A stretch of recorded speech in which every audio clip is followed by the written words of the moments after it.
Quick mic check.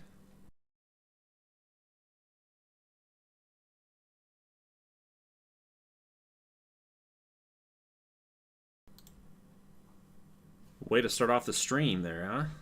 Welcome back, everybody, to the GGBL postseason. 2 more games left to do tonight. Hope you guys have had a great Saturday.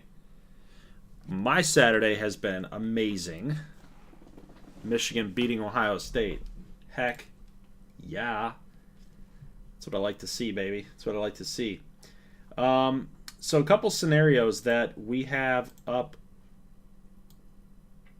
on the board here tonight. Thank you to Christian Gamer for putting this together. But if you can see this here, we've got New York getting a win. Boston with a loss would mean that OKC and Colorado are into the playoffs.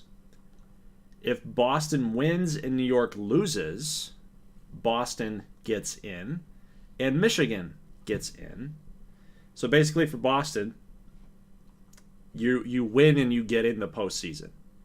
Because in this scenario here, we also have Boston win, New York win, Boston and Michigan still get in. So no matter if New York wins or loses, as long as Boston gets a victory, they're in the postseason. So Boston's got to win to get in. And for New York, you know, whether they win or lose, it really doesn't matter in this scenario because Boston and Michigan would be the teams that get in. However, if both Boston and New York lose, Michigan and Colorado would get in. So that's the scenario that we have working for us here. And, you know, again, thank you to Christian Gamer for putting that together. So, guys, without further ado, let's go ahead and get into the matchups here tonight. I think because there is so much riding on the Boston side of things, we might as well watch their game first and get some custom pitcher love a little bit going on. We got Reagan Landish and Duke Grayson going up against each other. So let's just dive right in and get it going. Quick counts will be on, clear skies, and here we go. All right. Obviously, we're going to start with this one because it's a little less high leverage. You know, New York can't do anything. Oops, I said Boston. I guess we're going New York. Whoops. Whoopsie daisies. I thought I was going to Boston. Shoot. Sorry, guys. We're going New York first. We're going New York first. I guess it doesn't really matter, you know? If New York wins or loses, it doesn't matter. But at least we can kind of get this game out of the way. It'll set the table up for what Boston needs to do. Either they need to win. Well, yeah, we know what they need to do. For Boston, they need to win to get in. If they lose, Michigan and Colorado get in. So kind of exciting there. All right, so we got a little chat going on here. Boston, screw Boston, says Sports Game Josh. Kook is here. Crazy G says you're casting to the big screen. Wow, okay. So we got a little GGBL action after all the snow that you guys got. Apparently, you guys out there in Kansas City got pounded by the sounds of it. There's a deep drive by Bendito Ramriez, the leadoff hitter. Whoa. Singer and Karros, the 2 outfielders, trying to converge on that baseball, but Bendito is on with a leadoff double. So, I'm hoping for a blowout here tonight. That's what I'm hoping for, is a blowout. Again, if we get up 5 runs past the 5th inning, I'm just going to go ahead and simulate it, like quick manage it. The Games is in the house as well. Yo, let's go pizzazz. There's some pizza and slam the hammer shut. There's a base knock here. Patrick Willie hitting .299 in the regular season. That should put his batting average up over 300. 2 straight doubles for the pizzazz. And they are now up 1-0 here with nobody down. Shape it up to be that blowout. Wouldn't that be something if we could get in and get out of here with like a 10-minute stream of this game? That would be interesting. When we hit 95%, says Coop. Yes. I'm good with that for this game. You know? I'm good for, like, entering in to that quick manage situation. Let's see. Kook. So what I think the tiebreaker is the division record for Boston against Michigan. Okay. But it's the interdivision record if Boston loses in New York. Yeah. I think. That was tough. That's tough to process. But I think you might be onto something. Because there's some like weird connection with those AL East teams.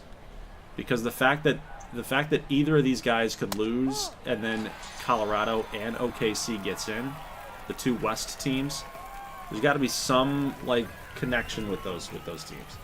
Has to be. Christian Gamer says hello. Just woke up from a nap. Ooh. How I'd like to get a nap. I'd like to get a nap in. Crazy G, way too much snow, and yes, we here in Kansas got blasted by snow. How many inches would you say?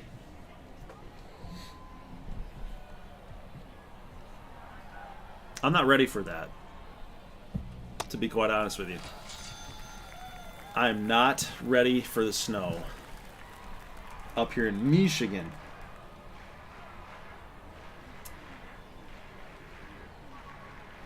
All right, Grayson strikes out my boy here, Brody Bush.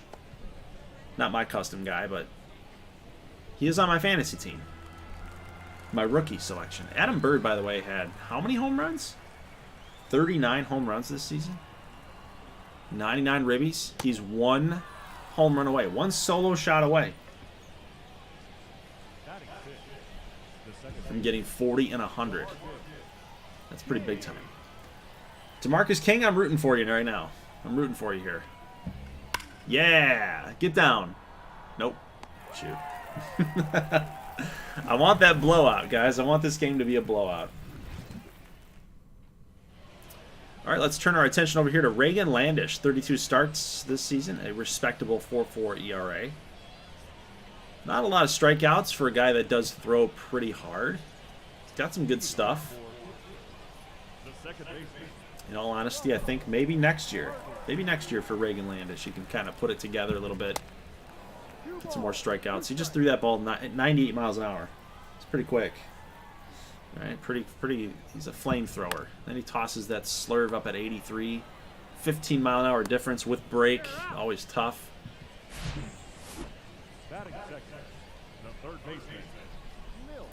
Time to dominate, Landish. 8.85 inches. Holy crap. Dang. That's awfully specific, by the way. Did you pull out your measuring stick? Look at Alexander King's numbers, by the way. 39 bombs, 94 ribbies. He's a big bat here in this Pittsburgh Hammers offense.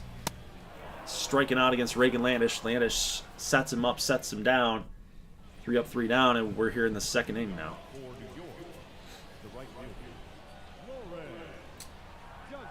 Kook, you don't get a lot of snow, huh? Too close to the coast. Yeah, I mean, for us Michiganders, we get a ton of snow. Actually, the west side. Kalamazoo area, the west coast of Michigan.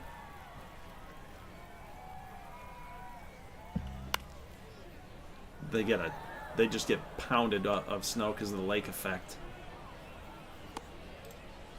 So we just basically get here in mid-Michigan, where I'm at. Basically, we just get what's left over. So the residue from that. Little double play ball opportunity here. Christian Trayer, by the way, hitting .291 this season. He was the guy that was acquired in the St. Louis Maroons trade for Andres Huerta. You guys remember that trade?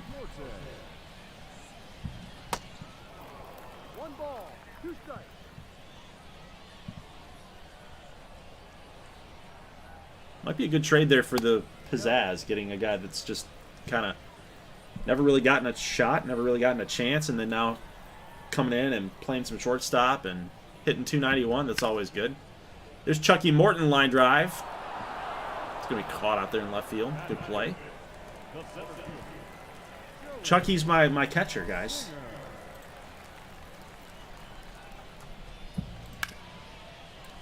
Oh, good, great play here. Oh, the ball. Whoa. Something weird happened to the baseball right there. Did you see that? Wonder if we'll catch it here on the replay. Nope, not going to get there. Weird. They kind of took DeMarcus King out of the play a little bit. So I feel a little bit bad. So Landish in a little bit, not of trouble, but something he's got to lock down here. The 1-2. Defensive swing by Chad Presley.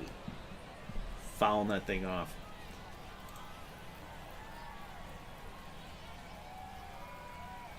Fired up again. 1-2. Slurve. Outside.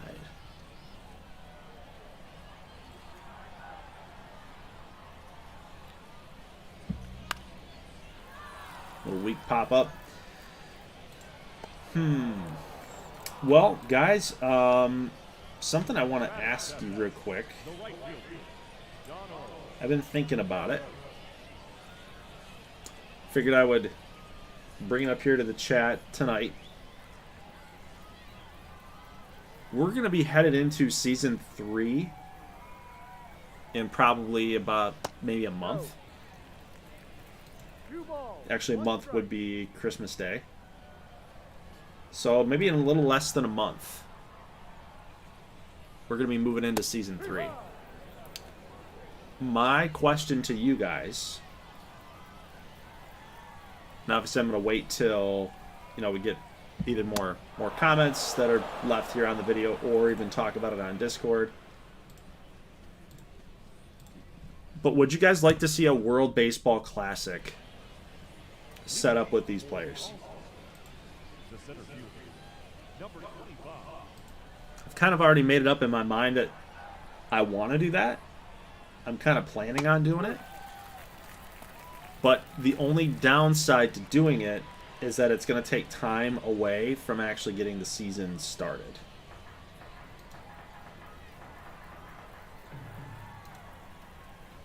You know what I mean? Because we're going to be so focused on the World Baseball Classic side of things that we're going to basically, I don't want to say like waste time, but you know what I mean? It's just, yeah, it's just going to take time away from getting opening day going and doing all that stuff. But we need to come up with, like, are we just doing it for fun, or is there going to be something that is at stake? You know? Do we need stakes, or do we just say, like, we're just watching for fun? It's all fun, value added, says Chinbeard. Josh and Crazy says yes, they think it'd be cool. I can help too, that'd be appreciated. We just basically need,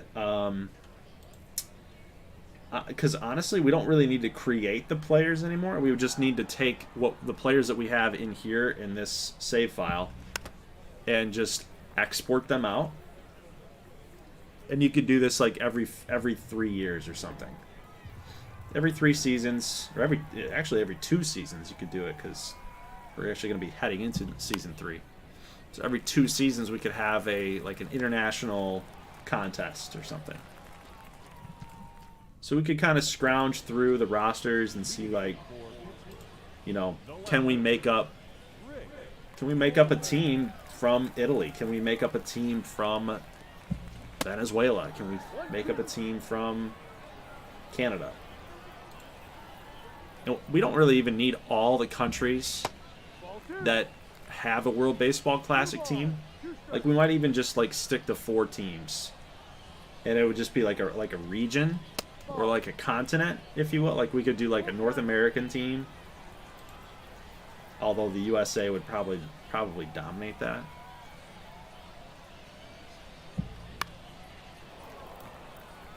But if we could find like a bunch of custom guys to take those roster spots, then yeah. Because a lot of these CPU guys, like, you know, CPU players, I don't see a lot of people like connecting with them at all, which makes sense. You know, these guys like Mariano Rosales. Nobody talks about Mariano Rosales. And why would you? You know, why would you? That's the one downfall of doing a custom roster like this. Like, yeah, it adds to the flavor. Like a guy like Robert Hardesty. Not a custom guy. Nobody owns that dude. But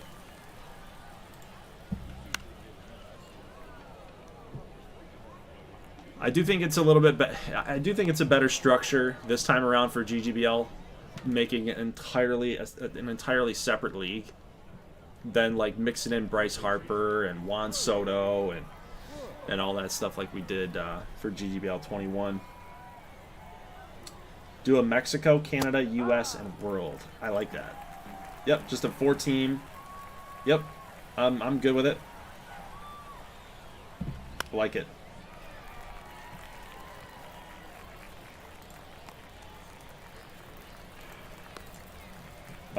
Yes, they are AL West. Kook. They're in the AL West.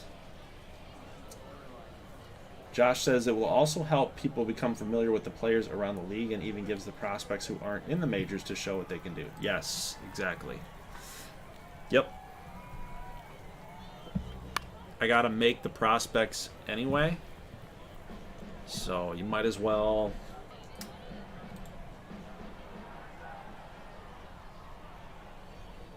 get them in, right? Also gives KAJ another exhibition format to dominate. Exactly. Oh, KAJ, can he come through for the United States? Oh no.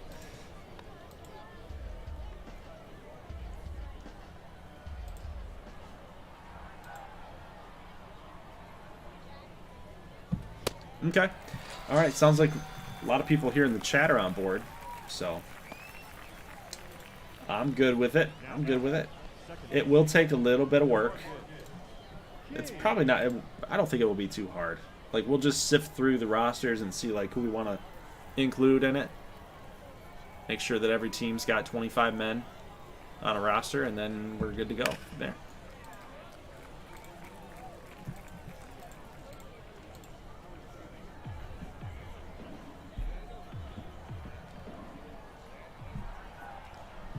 All right, top fourth.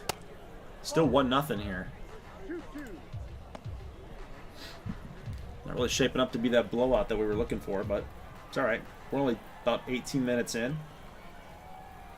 Something like New York's record compared to the other 4 teams, because Michigan to lose out to OKC and Colorado. Yeah, there's something weird. Something's weird with a tiebreaker with those AL East as compared to the AL West. It's a little strange. But Port says, hey, I'm just lurking since I'm talking with some people right now. I'll shoot you DM. Okay. Sounds good. Ooh, he's got something up his sleeve. He's got something private he doesn't want to reveal to anybody else. Ooh, the GBC. Josh. The GBC. The Goldie Baseball Classic. Wow. Okay. I'm good with that. The Goldie Baseball Classic. We could say the Diamond Baseball Classic. The DBC. Just don't flip it around. BDC. The Big Dick Club. Is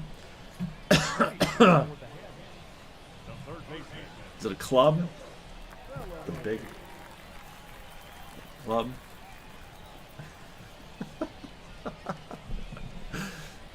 It's hard as a rock. No. The Diamond Baseball Club. They're hard as a rock. The Big Dick Club. They're hard as a rock. Was that funny? Was that funny? You bunch of assholes.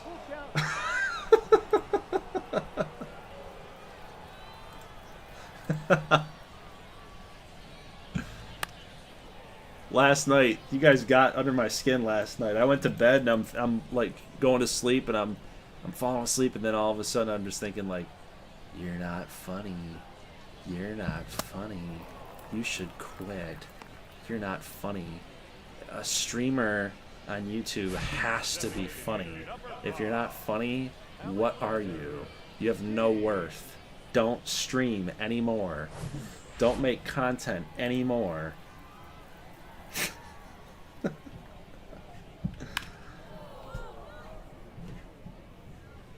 Goldie doesn't sound like a teacher now. Stop making dick jokes. I'll be lurking here in without audio. Listen to Portugal, man. He's so invested. He is the type of GGBL fan. Think about this. Portugal is the type of GGBL fan where he has to have his team involved 100% of the way in order to care about it. His custom player has to be in the stream or else he won't care. He'll just stream it. He'll just have it sit there in the background. He's selfish. So selfish. Look at that. Kook says same. Yeah. I know. I've got you pegged, Kook. I've got you pegged. Look at Dalton. I think you're funny, Dalton.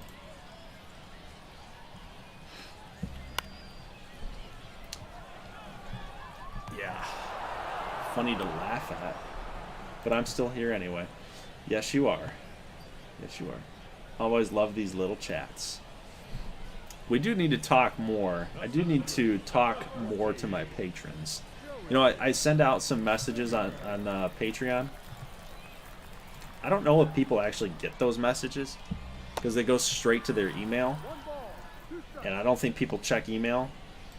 So it's really helpful to have you guys in Discord if you're a patron. That way I can chat with you guys, talk to you guys. But I feel like sometimes that there's some miscommunication there. Some patrons might think that I don't get any communication from this guy whatsoever. Ah, that's right. That's right. Yep. YouTube. Oh, look at Brody Bush. Great play. Great play. That's my rookie right there. He's on my fantasy team. But that's Chinbeard's guy, by the way. Shout out to Chinbeard. Brody Bush makes an incredible play. All right, so top fifth. I'm probably thinking, like, where are we at here, Kook? Do you think, I'm going to say, like, 76% favored? 76 to 84% favored? Oh, 63. Shoot. Oh, base knock. Hard hit baseball. Good job by Singer to cut it off. Yeah. All right.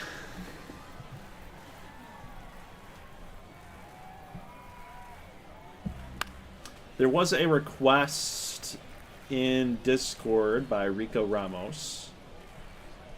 He was wanting to possibly do like a playoff preview of the teams that are in the postseason. Take a look at their roster, how the games are all set up, whatnot, which we'll do. We'll do that.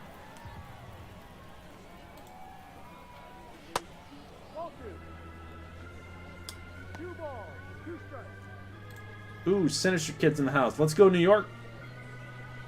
Let's go, Pizzazz. Little GGBL trivia. Why did I call for 50 channel points? 50 channel points. Who here knows or has a guess on why I called New York the pizzazz. I've talked about it. I've alluded to it a couple times. It's not like, you know, everybody has lives here. Just don't blame anybody for not knowing the answer to this. But I think just somebody with the closest guess, I think will give it to you. Kook says it says like, well, it's just New York, baby. Pizza, and you gotta have that spark in you. New York style pizza? Oh, yeah.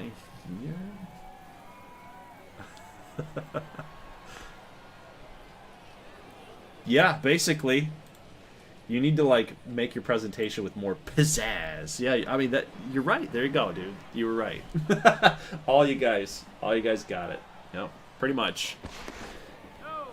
But it's mostly it like those are all factors, yeah, but like the real reason was because I'm looking at the New York team names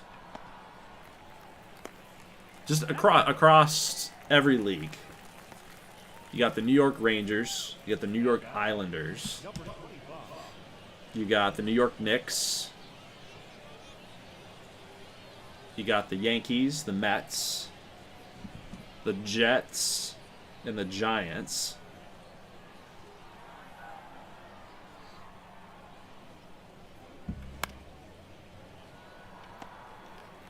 So mostly it was just like when I'm trying to come up with something like New York famous, I was like, you know, I just can't.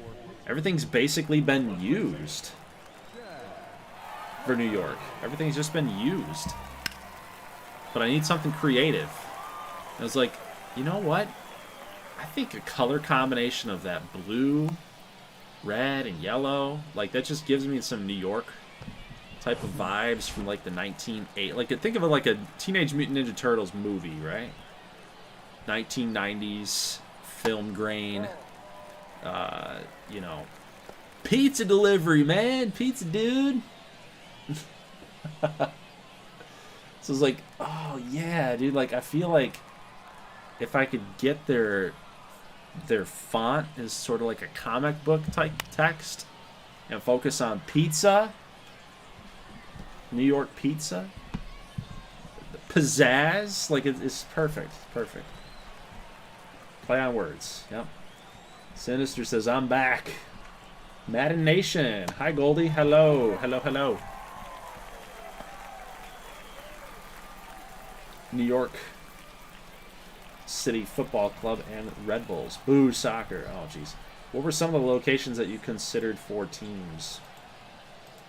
Oh, I mean like maybe some spots that didn't get teams? I thought about Hawaii.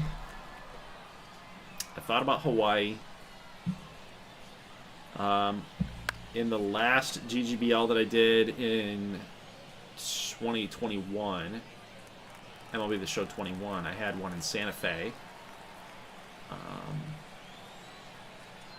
They were black and white, called the Spirit.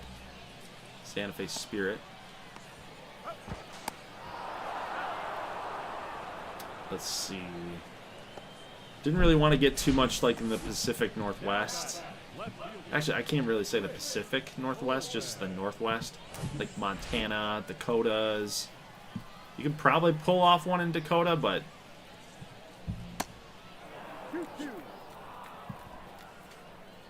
I mean, you can really put baseball anywhere. It's not really, you know, it's not too crazy location dependent. Although, in the spring and the fall, you have to consider the cold weather. How much rainfall you're going to get.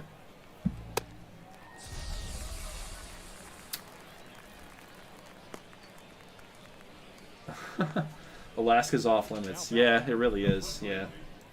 Could really only do Hawaii in a video game. Yep. Because nobody cares about fatigue. Alaska's retired. I forgot about the Santa Fe team. Yep, they were pretty cool. I liked them. Santa Fe Spirit. Madden Nation says, Goldie, I spent 3 hours doing a fantasy draft and relocating every NFL team in Madden 24. Ooh. Yeah, especially with those slow menu speeds. Whew. That was a project, dude. I do have a question, though. How long does it take to relocate and create a new team in MLB The Show 23? Yeah, so Josh is right. So Josh says you can do it before you start it in the setup or in the offseason. Yep. So it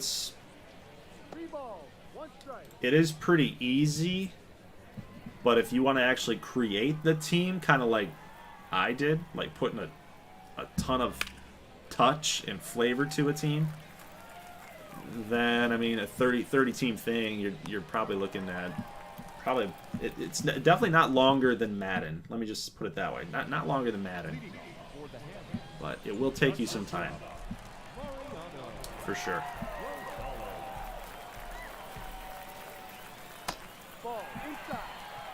It's fun though, man. Like after a while, as a content creator, like over the years, you know, I've been doing this since 2017, and you know, after a while, the games don't change. The games don't change too much. Anybody can take a team from worst to first in just a couple seasons. And then you start getting down the road of like all the guys that you drafted and all the guys the CPU drafted. It just gets so bogged down with all these CPU players that nobody knows who they are, and you don't know who they are, and it's hard to keep people interested in that type of stuff. So GGBL is just kind of something to take a different approach on franchise. You know, these created leagues, it takes a different approach on franchise. If I'm gonna build a team with Harper, Trout, all these guys, real life players on my team, plus sprinkle in a couple CPU dudes that I drafted,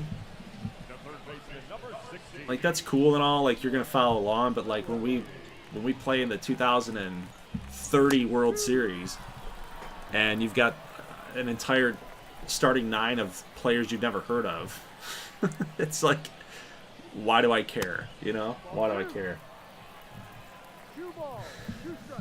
So something I've just kind of figured out over the years doing content. Like I would much rather do like a custom league like this, have your custom players involved into the league, make it interesting for people, you know, versus do the prototypical like, we're gonna take the Detroit Tigers and build them into something. It's like, yeah, but everybody's done that. Everybody's done that. It's boring after a while.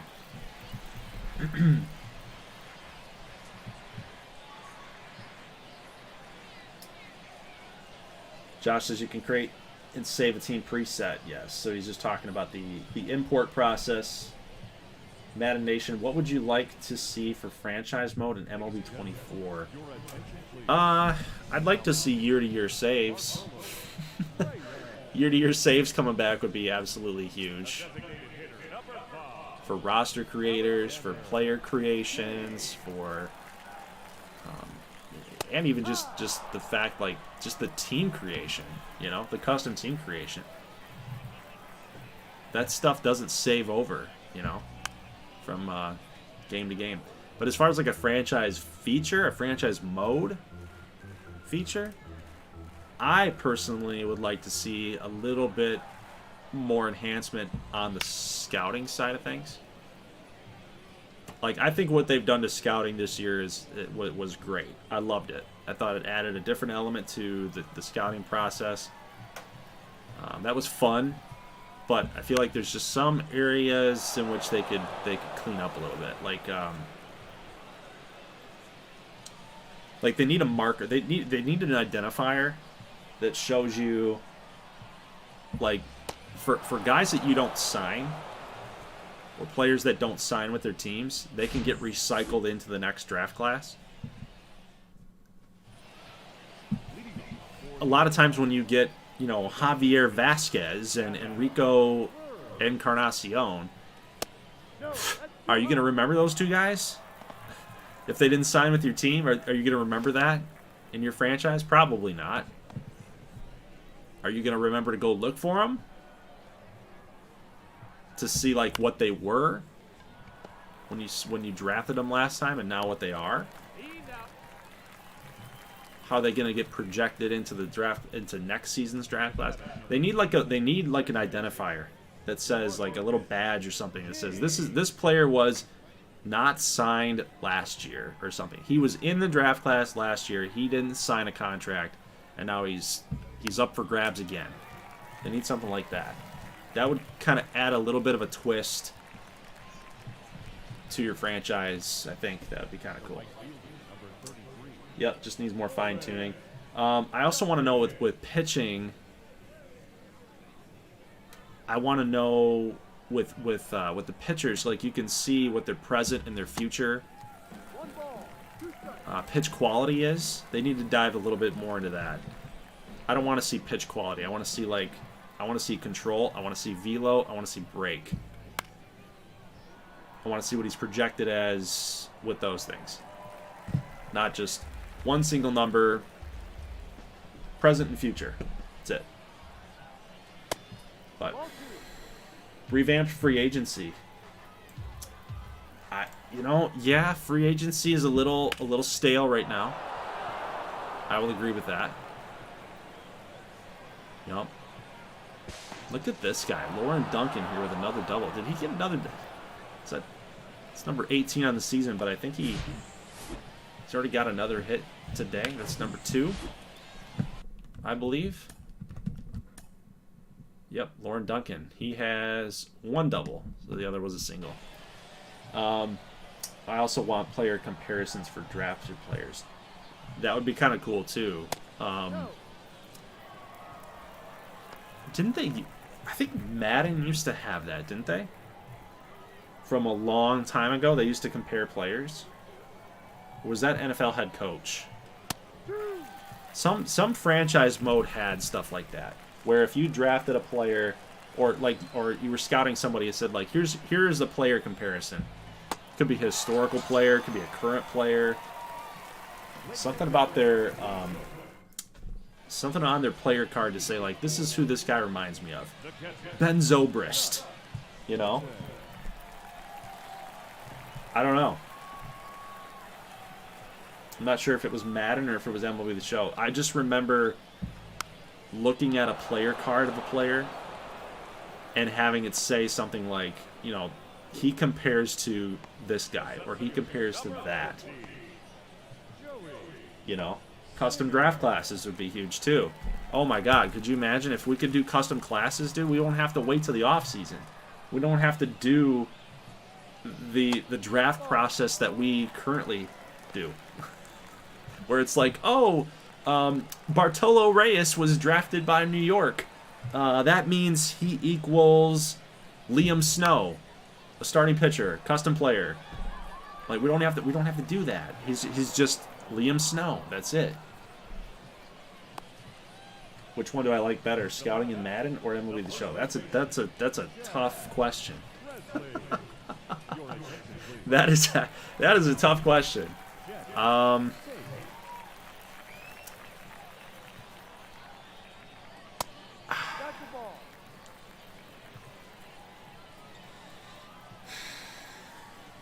I'll say this. I like the newness of MLB The Show's scouting. So there's a little bit of a learning curve there. There's a challenge to it. I like the signing phase, that you actually have to work to an agreement to get that guy signed. That's pretty cool. There's nothing like that in Madden. Like, once you draft a guy, he's just signed on a contract. That's it. So there's no element like that for Madden. There's no, like, rookie holdouts or something like that. So I guess that's 1 point for MLB The Show. Actually, 2 points because of the newness of it. Madden, I've kind of figured out. And Crazy G, Dalton can attest to that. But I don't think that drafting is fairly difficult for Madden. I think it's just easy. It's easy to spot. It's easy to figure out.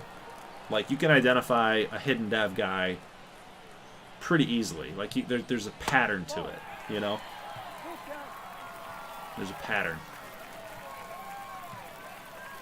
But I do like the level of detail and the phases of Madden's scouting system. They don't have something like that with MLB The Show. It's just kind of all like out there, you know. There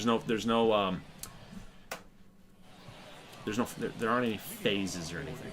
You know, it would be really cool to have a feature inside the scouting system for the show where it almost works like how the old college basketball games did, or even just college football games, to be honest with you. Yeah, you can tell your scouts what region to go into or what region they're assigned. Like, you're out west, you're the western states, or you're international or whatever. But to actually go visit a specific player's games, you know what I mean? And even watch the games. That would be sick. Could you imagine that, dude? That would be awesome. You could go in or even play moments with those players. How hard would that be? Oh, what a play. What an attempt. Good job there by Hardesty just to keep that ball in. We're in the top of the 8th, by the way, guys. Been live for about 41 minutes. Still a 1-0 game. Good conversations tonight.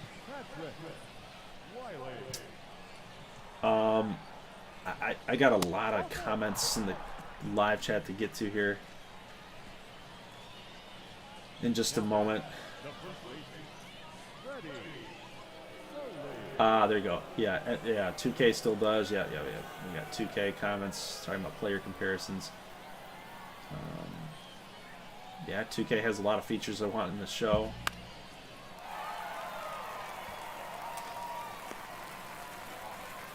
Tate with the bright white glove.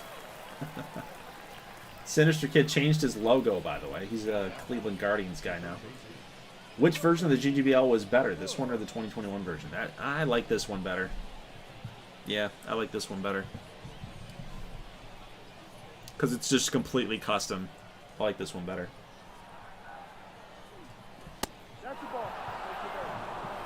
But I know, like, the general public, like, really liked the fact that Bryce Harper was hitting 350 and just destroying the GGBL pitchers.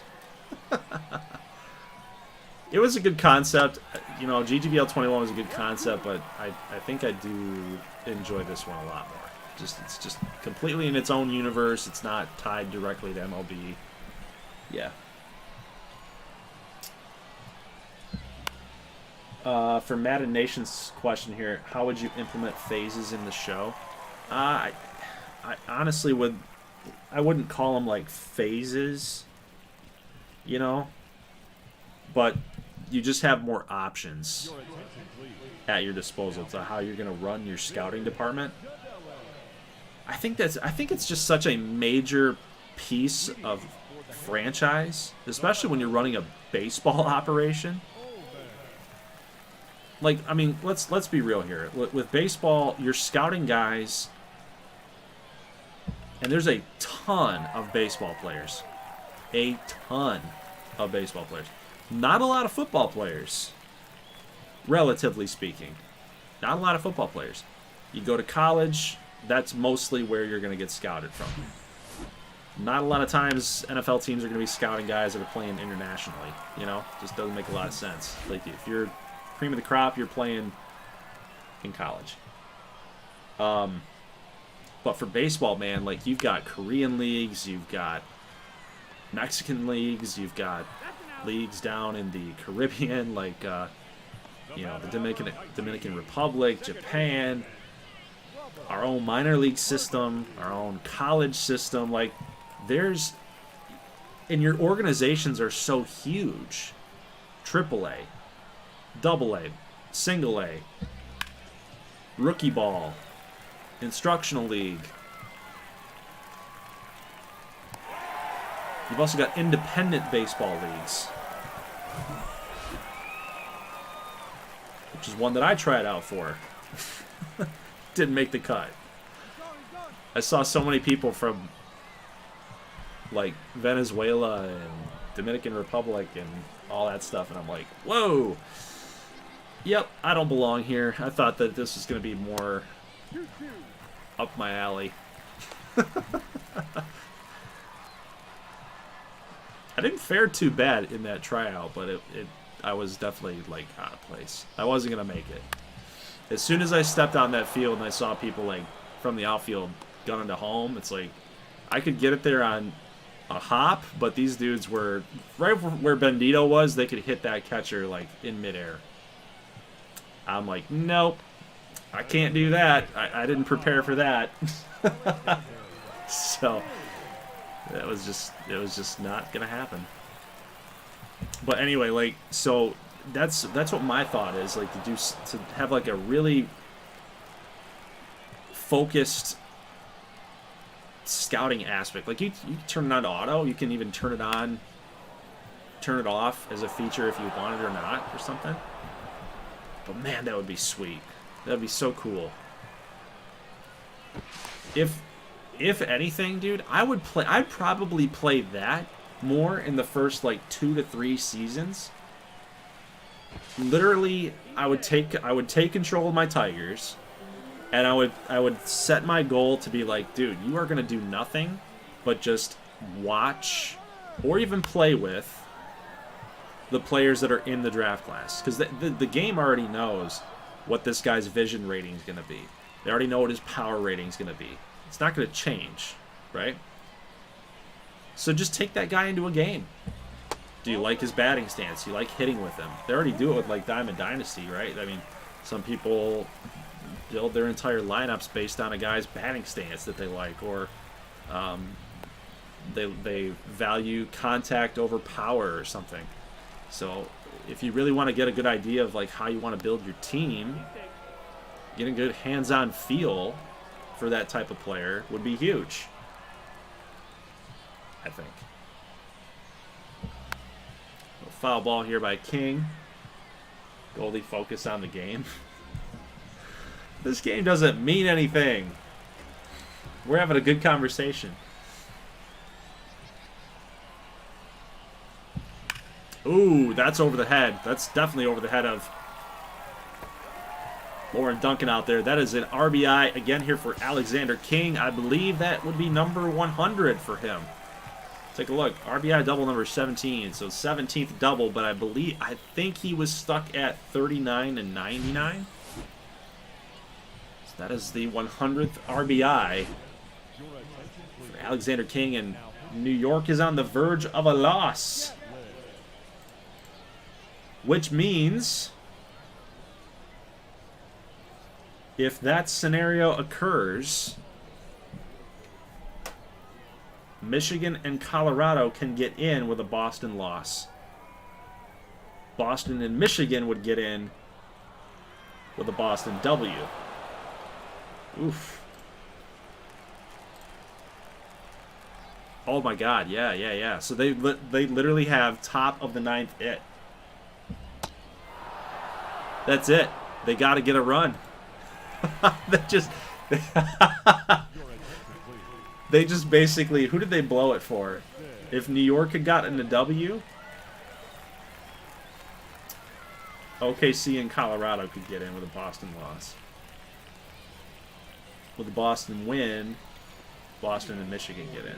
So basically, New York losing this game, they just boned OKC and Colorado. Then again, Colorado can get in if a Boston loss. So really the only team that they boned was Oklahoma City by not winning this game.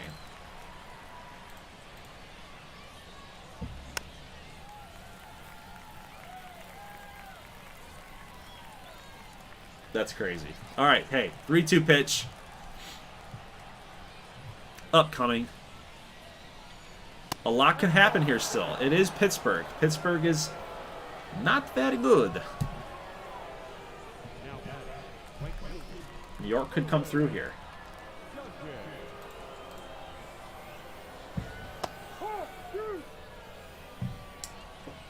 Madden Nation, I am reading your stuff, and you're diving into some stuff that I love to talk about, but I will definitely bring it back up here in a minute. we gotta get to this game here. Some tight action. Can Lauren Duncan come through? He's already got a single and a double. Could he get a triple? Maybe? Maybe a home run.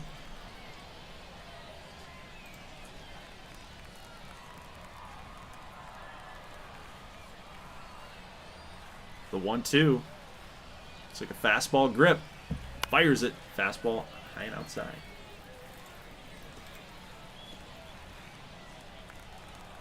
Yeah, no, you're good, man. You're good.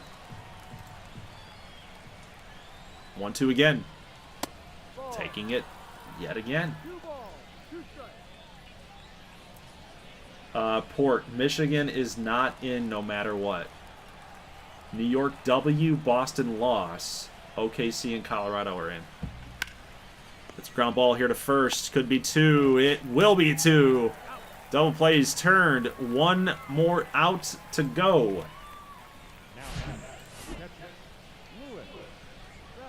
Fancy turn right there, too, by the way.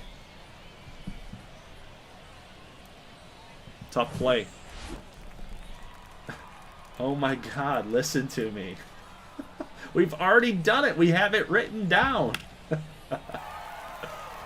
Deep fly ball to right. And Karros will make the catch, and the Pittsburgh Hammers will get a win here in game 162.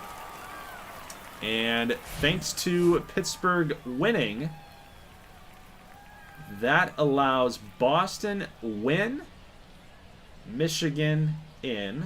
Well, Michigan's in now. Yeah, Michigan's in now no matter what. I think that's what Port was saying. Michigan is in no matter what because New York lost. So now the only thing left to determine is a Boston win or a Boston loss. Which means if Boston wins, they're in. If they lose, they let Colorado in. Which is exactly what Portugal is getting at. All right, so Liam Snow actually came on and did pretty well. 0 earned runs, 3 walks, 2 Ks. So the rookie did come in that relief role, and he's actually the player of the game for these guys. Interesting. I would have probably given it to Alexander King. But, hey, Snow did a job. Take a look at that offense here for New York. They only had 5 hits mustered up. Landish was solid, man. What more do you want from him? He did not give up a walk. He had 4 hits in 5 2/3. 5 Ks. He basically averaged, let's see, he was close to 6. So can't say a strikeout per inning, but it's still pretty darn good performance there for him. He did what he had to do, but the offense for New York did not. King there with 2 for the ribby. Presley 2 for 3. Singer 1 for, did not knock in a run, but that's all right. Grayson had 6 strikeouts, lowering his ERA to a 4.99. He's going to take that into next season, season 3, as a positive turn of events here for him. All right. Kook wants to check the divisional record. Divisional record for the Bandits, 32-20. Pizzazz, 28-24.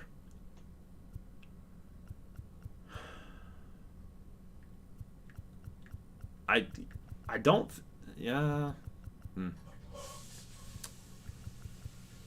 Yeah. There's your divisional records there. I don't want to wait too long to do this, so I don't know what you need, Kook. What is their head-to-head? I don't know. Who's head-to-head? Mallards and Coyotes?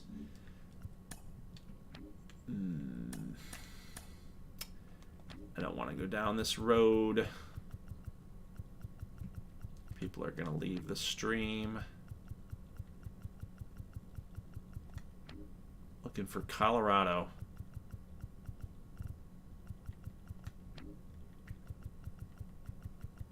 play Colorado? Oh, yep, here we go. So Michigan is 2-1 against Colorado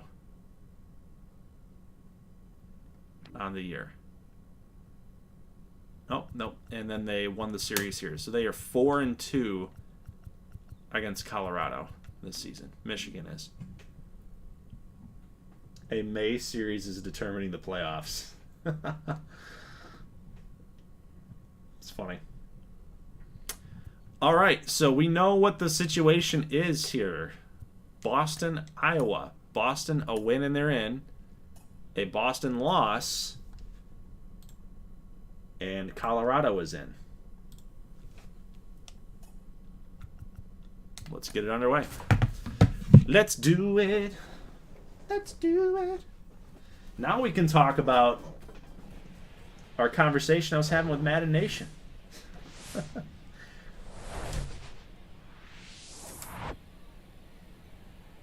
I just think that they could do so much more with it, you know? The scouting portion. What I've wanted really badly last couple of years is, you know how in like MLB The Show 16, maybe 17, I think even 19 actually, where you took your player and you actually had a showcase. It was a prospect showcase. If they had room to get that into the game, why can't you do that with your prospects? You know? It's almost like you've got a scout visiting the game. Like, I'm not saying to sit here and watch a CPU versus CPU game. Like, I don't think that's going to appeal to the masses. I just don't think people are going to find any interest in that. Maybe like you and, you know, guys like me who sit here and watch this stuff, CPU versus CPU. I think that there's going to be a lot of interest in that for those types of people. But we want to take control of those players. We want to see like what they've got. How do we play with those players? And did we just have a bad outing with them? Or do we want to take a chance on them? You think you're going to turn that guy around a little bit? It'd be really fun. It'd be really fun to have something like that inside of the scouting system. Ball. 2 balls, 1 strike. Somebody else had a question here too that I missed.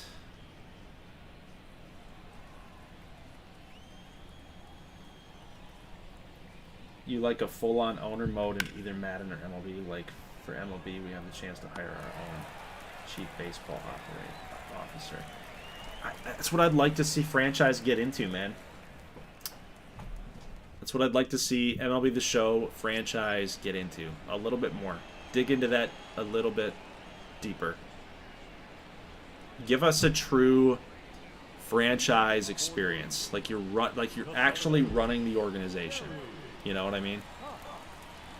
Because right now, all that franchise is you're just playing the games. You're playing the games. You're scouting a little bit. It's kind of, it's very high level. You manage your players a little bit here and there. You don't really understand the full effect of how your coaching staff actually attributes or contributes to player progression. You don't really know why some players progress or regress. There's, you know, it's just a little rough around the edges a little bit. If we were able to dive in a little bit deeper in franchise mode, I think you'd get a lot more people playing it. You know, that you actually feel like you're running the organization, you're getting feedback on the decisions that you're making. Like, oh, you want to go ahead and spend the first 3 seasons of doing nothing else but just drafting?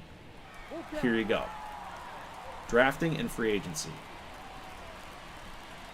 See if you can build that team up.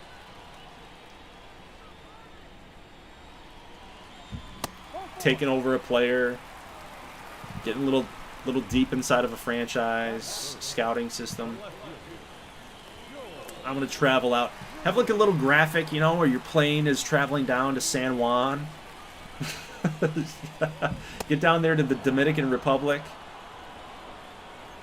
It'd be cool. It'd be sweet. You got the custom ballparks that are, you know, they're all decked out. Got the specific jerseys for, you know, create a team type jerseys for your the league that you're watching your guys in. It'd be sweet, dude. It'd be cool. Ball 4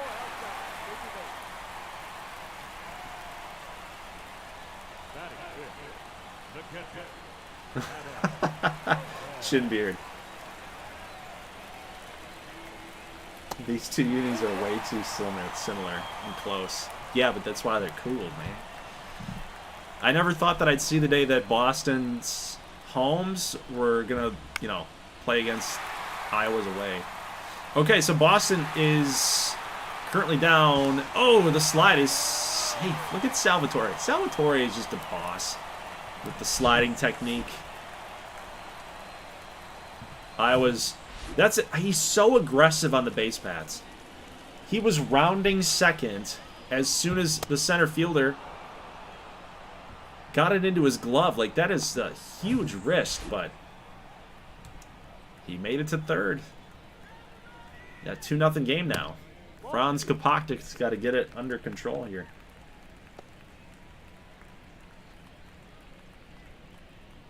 Other way around.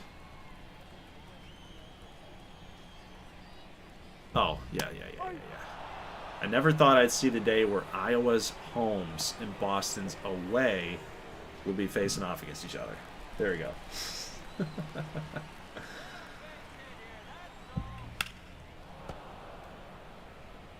I want news sections in, like Madden.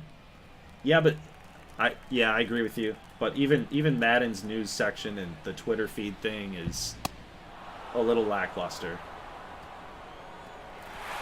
What if Boston won the Gold Series after losing Ricky Holman? Get out of here, Port. Get out of here. Get out of here. We won 101 games with Ricky Holman.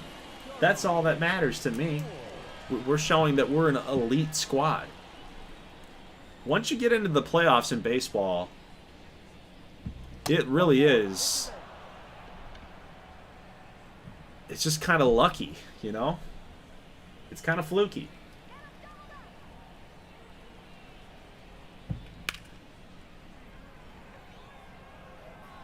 Look at Terry Haas. Look at the range out there. Wow. Look at this. Look at this. Coop. No, you want Shevchuk. You want Shevchuk. Sounds like a divisional loss. First round exit. This is Josh. My God. Gameplay? Oh my God. MLB The Show. I mean, are we? Who, are you kidding me?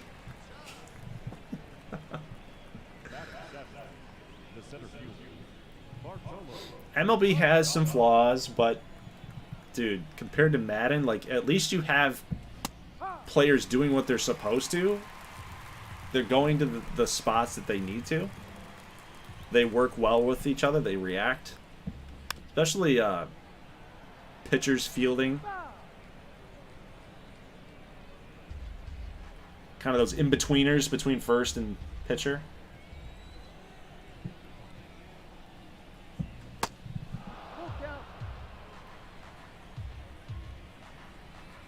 They just do a good job capturing that. Cutoff man, double cuts.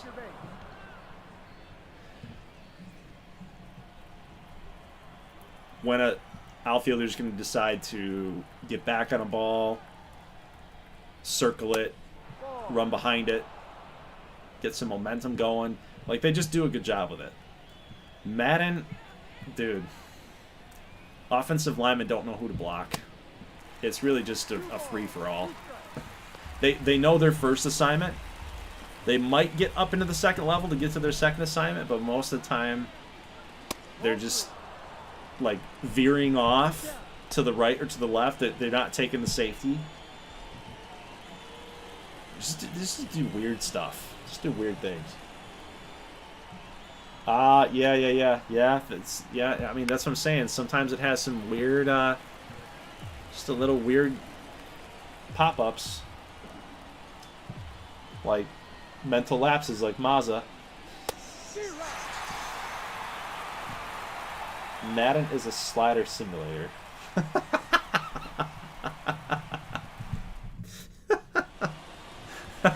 I've never heard it been put that way, but that's hilarious. It literally is. Well, I gotta tweak my sliders. They gotta be just right. Oh God. Okay, Franz, we see you. We see you here. Good strikeout.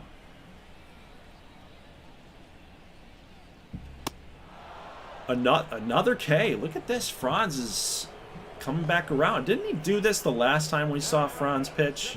He had a rough first inning, but after that he kind of calmed down a little bit. I feel like that's factual. Can't verify it right now. Madden is 95%. Ooh, Terry Haas. Oh, whoa! What is that? Dude's got... He's in a time warp. Marcus Malone's in a time warp. How the heck did he do that? It's probably not going to get caught on replay here. Oh, look at it. Yeah. Zoom. If you watch really closely. Zoom. I'm running, and then, oh, I'm sliding. I'm gliding to the baseball. Glide. Take a couple extra feet. With no feet movement. Been working on those calves.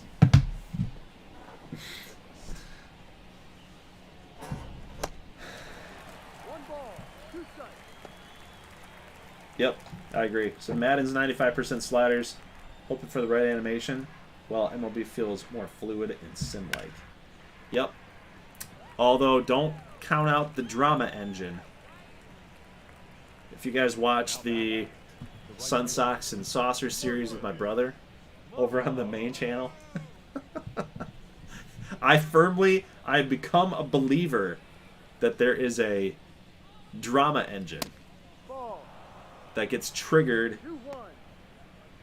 into the game. Either if you're losing big, or if the other team's losing big.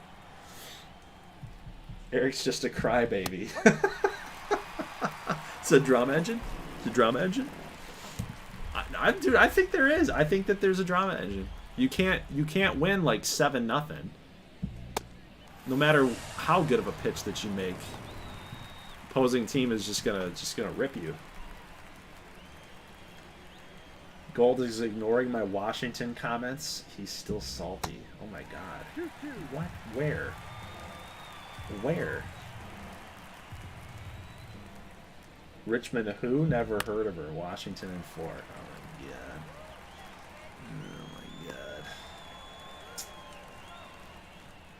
Oh my God. Rico, are we doing fantasy? Yes. For playoffs. Yep. We will be doing fantasy for playoffs. I don't think... I'd have to go back and see what I said. I think I'll probably change the rules anyway. I think everybody should be involved again. Or anybody that's still around watching. That pitch that was not even close, so I have no idea what Xavier Hawkins was going after right there. That's just not like him at all. But there's like 3 of them up there.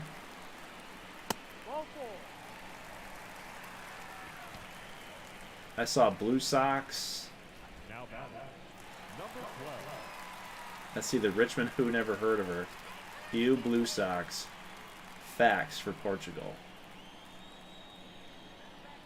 That's all I got. No, he's in there, safe. Savior, what are we doing? Alright, here's Salvatore, 304. 2-1. Slider almost took his nuts off. But yes, as soon as we get done with tonight's stream,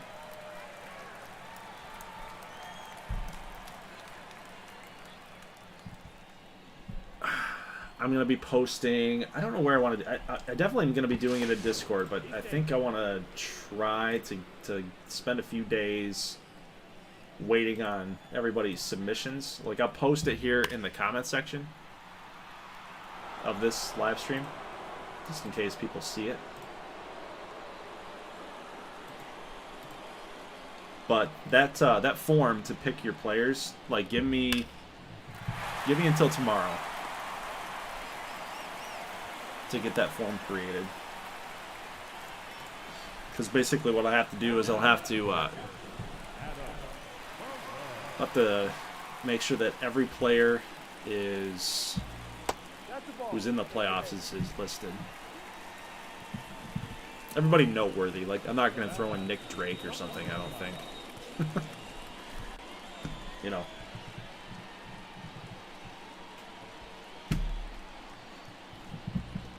All right, we got bases juiced here. Bottom third. Could be into blowout territory, by the way. Another strikeout. Dude, what? Dude, Franz has got like 7. I think he's up to 7 strikeouts right now. Yeah, 7. Look at that, was a guess. I got feel for the game, man. I got feel. He's got him 2-2 here, too. Look at this. He's got 8. Franz is keeping his team in it. Oh, he's pumped up. He's like, you mother trucker. You suck.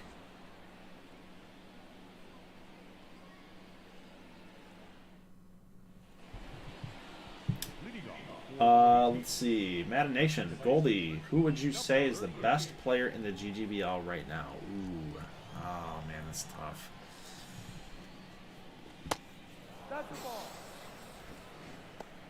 That is tough. There's a couple of options. That's up, ball 4. I honestly can't even say, I can't say Ricky Hoberman. I can't say Hoberman at all. Although he won the National League MVP. He didn't do that last year. I think if you looked at his numbers here for Boston, I don't think he had as good of a season. So I can't say Ricky. Plus he's like 34, 35. So he's old. You've got Janil Rivera is the two-way player. You have to look at his numbers, but he won. I'm not even really counting Rookie of the Year last year because, like, technically almost every player in here was a rookie, was considered a rookie by the game standards. Because they're all custom dudes. But I'd probably say, I mean, Janil is like, he's two-way and he's elite at both. So that's hard to say, like, he's not the best. Peterson is a stud.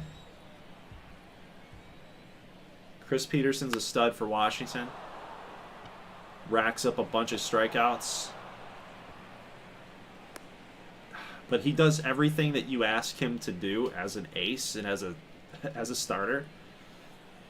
So you get into the argument like, well, he's one player every 5 days. Every 5 starts, he's one player. You know? He doesn't do anything defensively, he doesn't do anything offensively, like, what, you know. But he does pitching so freaking well. He's so elite that he's got to be in the conversation as the best player in the league. But I think whenever you get into those types of conversations, you have to have an offensive player. You have to have an offensive player in there. I think Salvatore's up there. Mazza, I mean, he's a 99, but I mean, he's hitting 330 right now. AL MVP. But he didn't have that good of a year last year, I didn't think. Shortstop. It's tough. It's a very tough call. We don't really have like what MLB has. Basically, you got Harper, Trout, Ohtani. You know, you have your top tier. Like you got your top 3 players, and then everybody else like from 4 down to like 10, kind of like splitting hairs a little bit. And then 11 down to 20 is, you know, A-, B+ type players who've got some upside that you can make an argument for. I don't know, man. I'd still go with Janelle. I'd still say Janelle. Pinkard is very good. Pinkard's really good too, dude. Like, I think I'd probably, if I had to take a top 3, if I had to do a top 3, I'd say Janelle, Peterson, Holberman.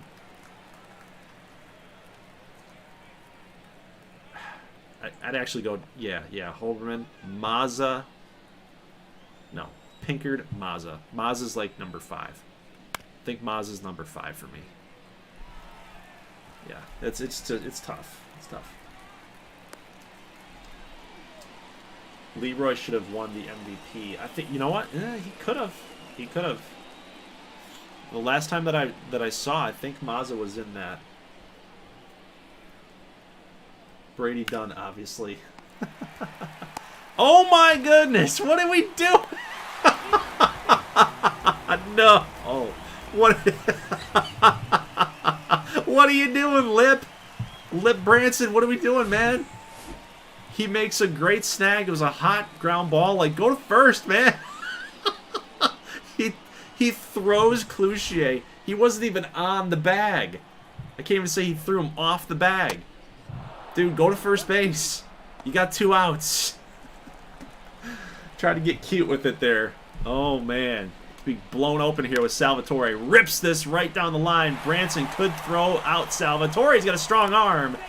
But Sebastian is there. And they keep testing Lip Branson over there at third base. He's having a tough time. It's now 3-0.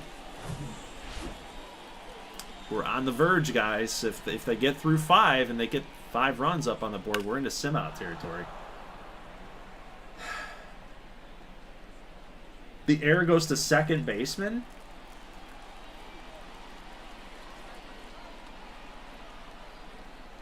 No, E5. E5. It went to third. We're good. It went to third. Mozzarella sticks are the best. Agree, Goldie? Yes. Well, you know, they're the best. They're good. MLB The Show needs to be tuned for minor league play. Ooh, you know what? You know what? Yes. Dude, no kidding. For people that have watched baseball at a collegiate level, minor league level, and major league level, there is a huge skill gap. Huge skill gap. Like, just think back to your days in high school, okay? It's like,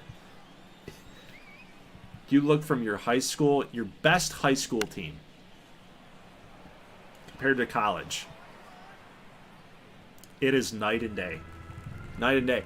Even the fact that you see a bunch of college, if you guys watch college baseball, those guys are making errors all over the field.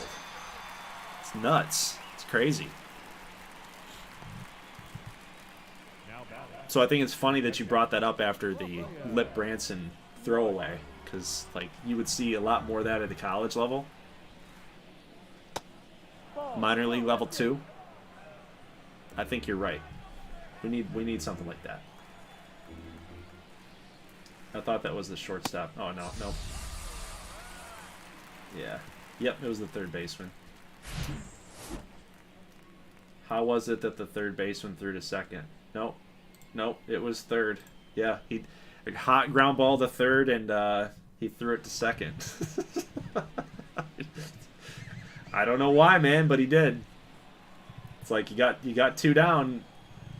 Something in his head said, "Oh, I got an easy out right there. Got an easy out." Except there's one problem. Cloutier wasn't at the bag yet because it was hit so hard. It was hit so hard that Cloutier didn't even have a chance to get the second. It's goofy.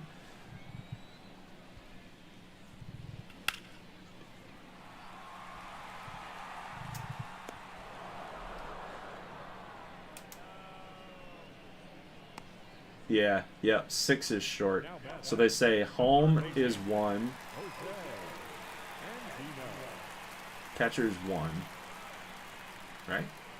Pitcher's 9. I'm blanking out. First is 2. Second is 3. No, what? What? Pitcher's 1.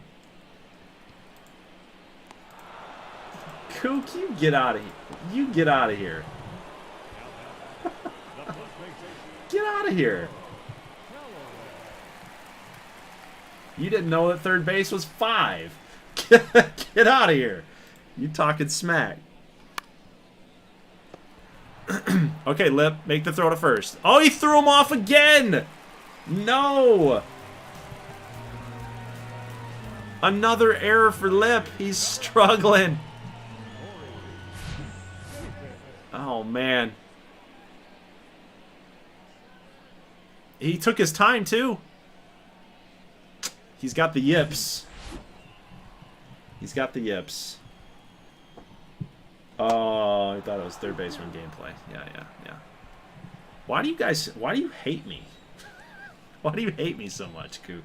Why do you hate me? Yes, pitcher's 1, catcher 2, first, third. I got it. I'm good. I'm good. Because it's funny. Ugh. You guys should start content. You start content creation. You see how it goes with your live chats.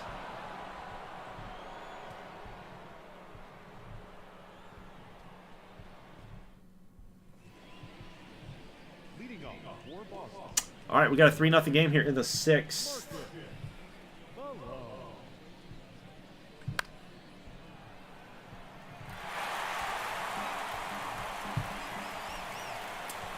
I'm really looking to get Iowa 2 more runs. We need that to happen. We need to get simmed out. My chat is obviously ungrateful.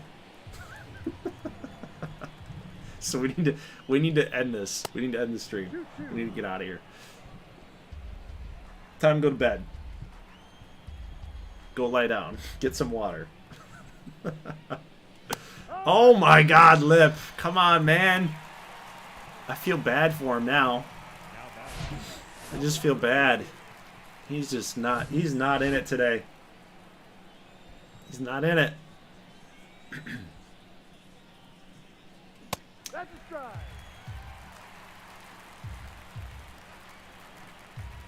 I'm very grateful for Lip's miscues. Ah. Ball. 2 balls. Oof. 404 OBP for Cloutier. Rips this one. Foul.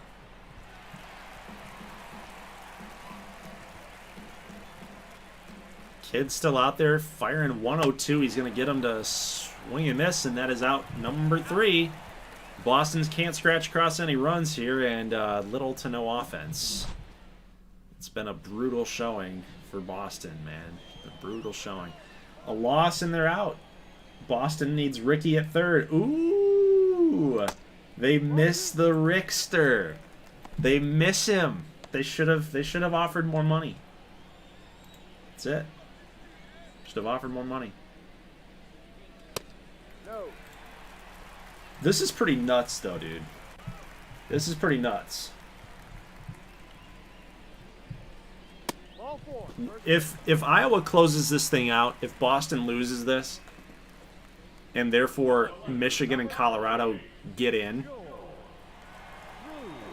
I want you guys to see what their like remaining 2 weeks of the schedule look like. 2 balls, 1 strike. Because they literally came from Ball. the bottom of the wild card race all the way to get in. It's just, it's nuts. The story is crazy. If it holds, if it stays true here.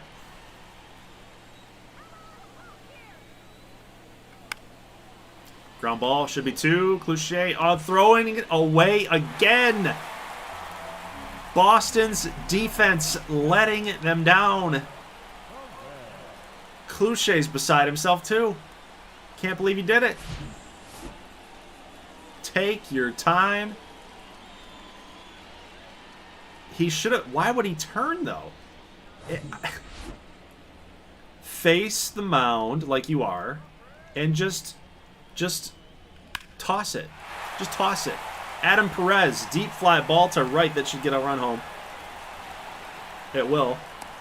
4-0. Runner from second moves to third. We're close to 5 runs. Yep. Story of this game is errors. Yep. Goldie, put yourself in the GGBL, or would that ruin it? Ricky Holberman is basically me. Here's Nick Drake, deep fly ball. Malone can't make the catch, and there you have it. There you have it. We'll see just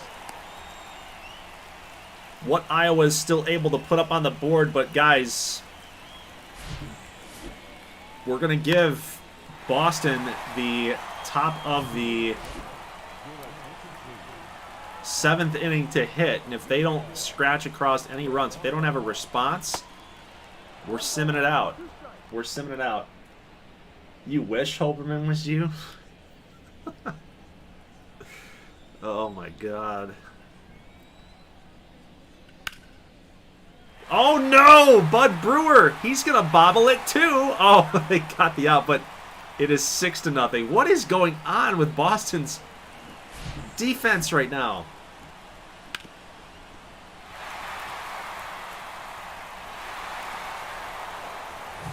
They still got the out. It's okay, but dude, man, it just is letting them down.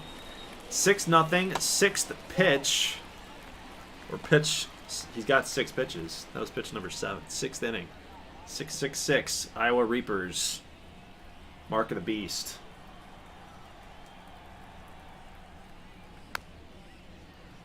Ground ball to lip.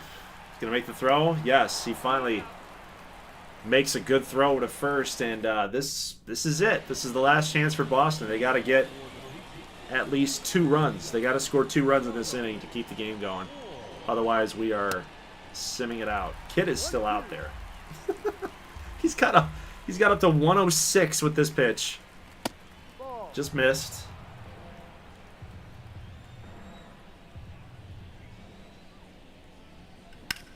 Ground ball. Hawkins. Good scoop on the other end by Bo Calloway. They're not coming back down 99. It could happen. It could happen.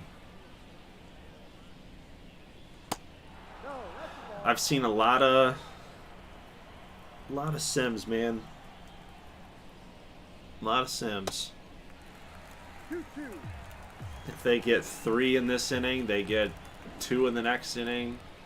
Like they're right back in it. But another strikeout here. Kids got him, and Boston is down to their last out. They got to get 2 runs. If they get 1 run, you know it's still over. I'm gonna sim it out.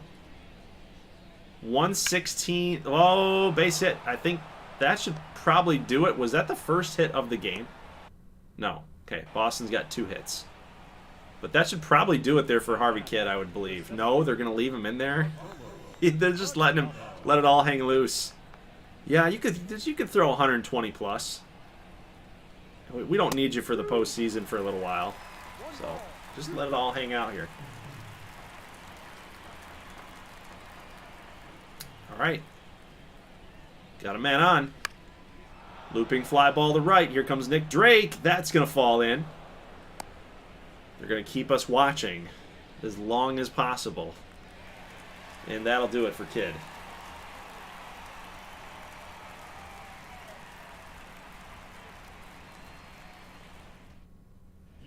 It's those similar unis. They're confused.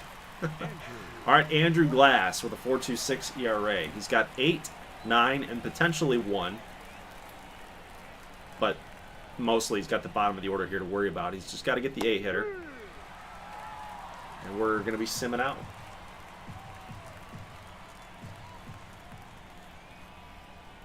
One, two. Glass to Nakamura. That's a ball. Sinker pitch is going to miss. Low and away. 2 strikes.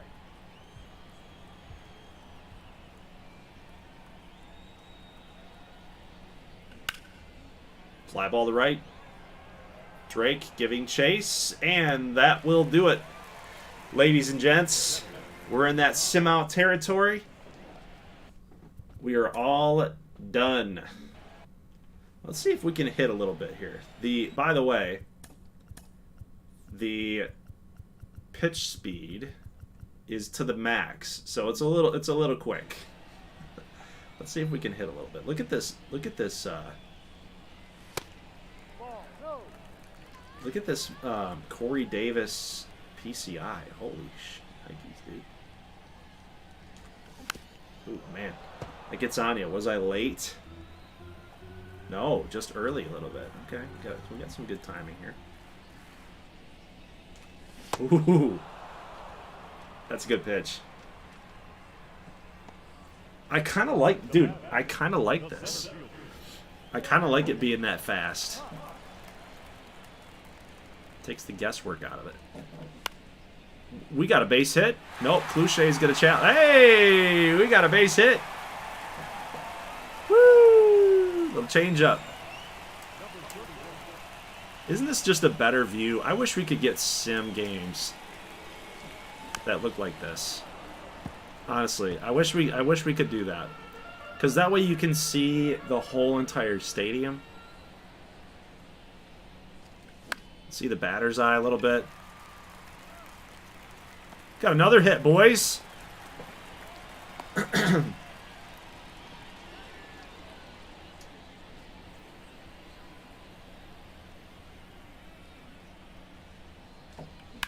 We got another hit. Yes, sir. Look at that. We're going to third. Keep it rolling. Keep it rolling. Keep it rolling. We're up to 7. Now you're just taking it off. Taking it off.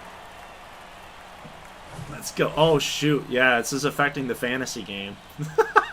Watch. People that have Salvatore.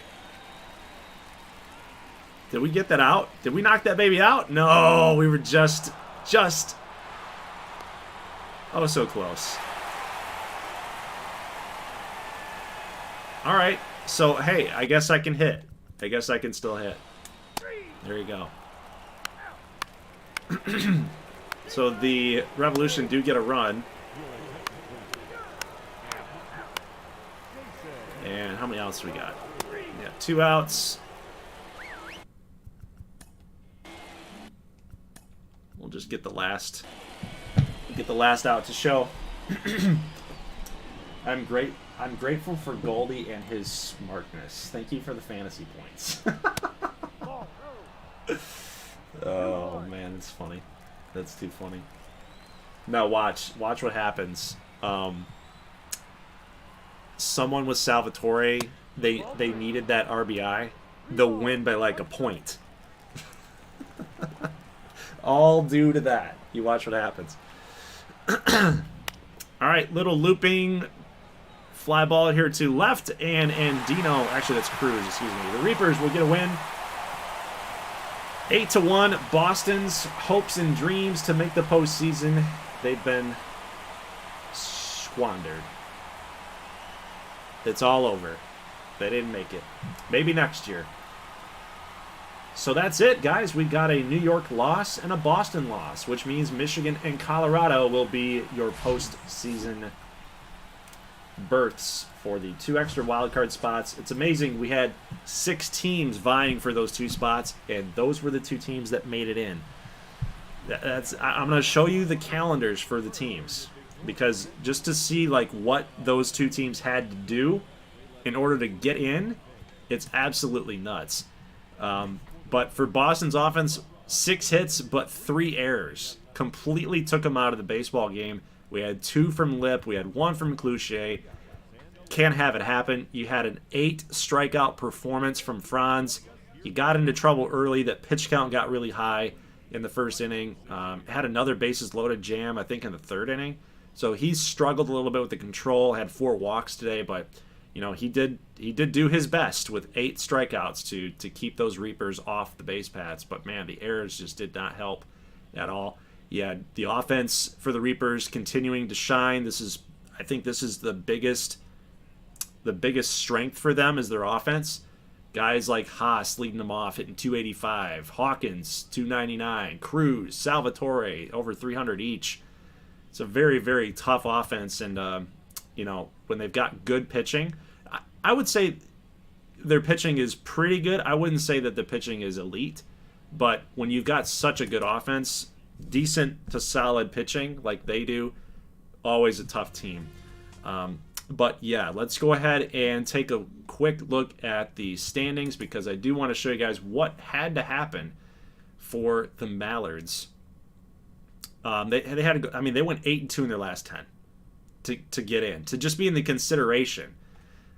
Likewise, you had the Coyotes 6-4 in their last 10. But let's take a look at their schedule and see how that they performed in the month of September. So 2-2, 3-3. Let's just count the wins here. 2, 4, 6, 8, 10, 12, 13.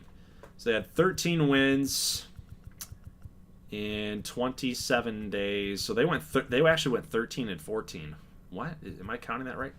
2, 4, 6, 8, 10, 12, 14. They had a sub 500 record. Wow. So did the Coyotes actually make it, or did somebody lose cabin pressure? I think somebody blew it. Look at New York right here. I think they to get in the mix, they had to go 9-1 at some point. 2, 4, 6, 8. Yeah, they went 9-1 in their last 10, starting from the middle of September. So they had to get on a hot streak just to get in to the mix as well. But then they lost ground by getting swept. Wow, dude! All they needed was just a couple victories against Pittsburgh, and they couldn't do it. They lost the series against Washington, then they lost 3 games in a row to Pittsburgh. Wow. To finish 81-81. That is tough. That's tough. What did San Antonio do? That's 2, 4, 6, 8, 10, 12, 13. So they also went 13 and should be 13. 3 games, 3 off days. So they played 500 level. So that's why they didn't make it. Oklahoma City, how'd they do? 2, 4, 6, 8, 10, 12, 14, 15. So they had a winning record in September, but it must have just been a little bit too late. It looks like they had a rough August. Yeah, look at all these losses right here. 2, 4, 6, 8, 9, 10, 11, 12, 13, 14. They had 14 losses in August. That hurt them. That hurt them. Every game counts, dudes. Every game counts. So let's get over here to the 30th. And I'm going to save a backup so that way I can actually go through and look at everybody's statistics. Like, if you want to know how Simeon Karev did, if you had him in your fantasy roster. Here, I got to punch those numbers in and get you guys an update there. Braden Leroy, there was some talk that he should be a AL MVP. I think that's right. I think Maz actually finished in second here in the AL. How do you argue that? 300 batting average, chipped in 15 steals, 45 home runs, 118 ribbies. A guy like that is left out of the postseason. That's tough, dude. That's tough. So there's your playoff picture. There's your playoff picture. We're gonna look at awards here in just a second, but number 1 seed Richmond, number 2 LA. On the NL side, you got Kansas City, the 3, Carolina, Seattle, the 4 and the 5, playing off in the wild card round, and then KC against San Diego. I love that playoff. I think that's probably the best one that we've had in quite a while. You've got some storylines there with LA and Carolina. Seattle, of course, trying to fight the demons off from way back in GGBL 21. Different universes, but, we like to keep some of those topics running. You got the surprise team in San Diego still out there. So they made it as the 6th seed. It should be fun to watch San Diego, Kansas City. Both of those teams did not make the postseason last year. This is their first time making it, so that'll be fun to watch them. Carolina actually didn't make it last year either, so they're entering into the postseason for the first time in this series. But Richmond getting the 1 seed, LA getting the 2 seed, that should be, if it is chalk in the NLCS, if we get another Richmond LA thing, that one's going to be fun to watch too. On the AL side, you got Columbus and Michigan, so an AL Central team against an AL East wildcard team. We got Washington, Colorado. That one's really interesting. Probably like outside of Carolina, Seattle for me. I think that one's probably the most interesting matchup of all of them. Colorado got a huge offense. And then it could be going up against that team in Washington who, as a 3 seed, that's pretty crazy. It just goes to show like how good that Vegas was this year, 87-75.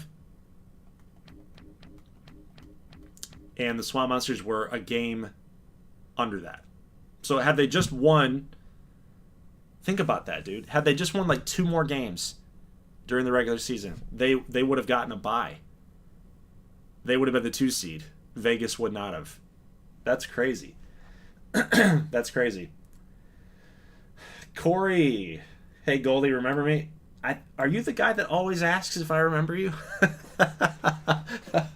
If not, we used to have somebody that always popped in and said that. But yeah, good storyline. Holy, that's a good Mazza versus Mazza in the first round. Ooh, yeah. Luigi versus Mario.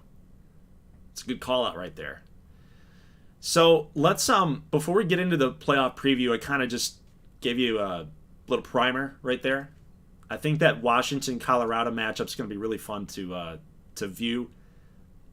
That really tough offense for Colorado. How's their pitching staff going to handle Washington's offense? Both these teams, man. I mean, they got real good offenses here. I know you can't see the logos, but I'll do the math for you here.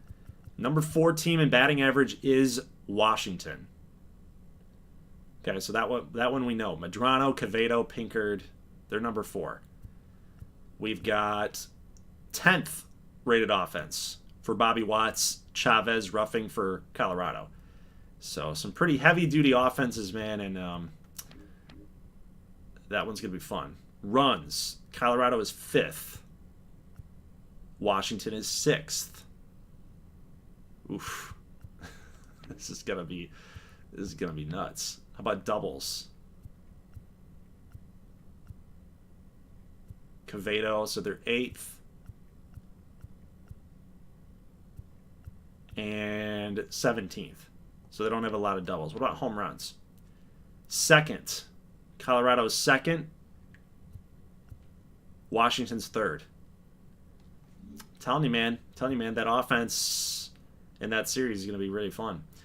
All right, let's take a look at the awards, and then we'll do a little roster preview type thing. So Braden Leroy will be your AL MVP. He did beat out Luigi Mazza, and I can completely understand why. Man hit 332, 38 bombs, and 108. That's a very good season. Aiden Oliver hit 44, but that batting average just wasn't quite high enough. So some worthy candidates there, but dude, when you hit 45, have 118 ribbies, and in the process you hit 300, I think you well deserve that. So Leroy, congratulations there. Oh no, Ricky! He lost the NL MVP Oh no. I mean, I agree with that. You got 97 ribbies. Ariano, dude, had 128 RBIs. Holy crap. Look at this man. 128 ribbies. Dude, that's a record. That's got to be a record for our league. I don't think anybody had over 100. Dude, that's insane. 128 ribbies? So, I don't think his production, when we updated the fantasy game, I don't think that his production was anywhere near this. So, whoever had George Ariano at first base, dude, you guys just had a huge boost in the fantasy game if you had this dude. That's nuts. Look at the progression that this guy had. Vision, discipline, up by 7. Whew. Ricky, buddy, you're starting to lose it a little bit here too. You're 33. That regression's going to hit pretty hard. So, like, that was the time to do it. Ricky, got to do it, man. Chris Peterson finishes as the Cy Young Award winner. We got to come up with some different award names for this one because Cy Young's a major leaguer. He won it last year, so no surprise here. 227 for strikeouts. John Choi went 16-3 with a 3.14. He really brought down that ERA. I think he was upwards of like 4.5 the last time that I looked at him. So he had a really good month, last couple months actually, to get that win-loss record going, man. 16-3, that's insane. And then Elior Lederman, this is surprising. This is surprising for Columbus. We talked about it in that playoff preview video, or the playoff push video, I should say. Trade deadline. I'm sorry, trade deadline. We were looking at like the fact that Columbus's pitching staff needed a lot of help. Dude, I honestly think that getting those guys like Jarrett Tobin from Vancouver and Encarnacion from Vancouver, I think that really helped Choi and Lederman take the pressure off him a little bit. Shooting it here over to the NL. So we didn't quite get the MVP offensively, but we got the MVP for pitching. James Monroe, 15-3, 3.50 with a 187. Now, this one's debatable. Do you take the guy with better numbers, right? ERA at 3.04, 2.17 for Devin McDreamy? Or do you take the guy that won a bunch of games, 15-3? No bias or anything, but I'm probably taking the guy that won a bunch of games, right? Didn't lose a bunch. But then again, losses are kind of fluky. How much can McDreamy really control when that reliever comes into the game, you know? So, anyway, skipping over here to the batting title. Goro Kobayashi. 1 home run. Look at those contact numbers compared to his power. This was a international prospect. If you guys remember, international prospects come into the game at 25 years old. So he's from Japan. He was a 70A potential player, so he's now up to a 74. Winning that batting title would be huge for his career. You got Luigi Mazza winning the battle title for the AL. Cruz and Medrano, honorable mentions there. Reliever of the year, Ijaz Piasfiu, with a sub-1 ERA, 48 saves, only 1 blown save. He was automatic.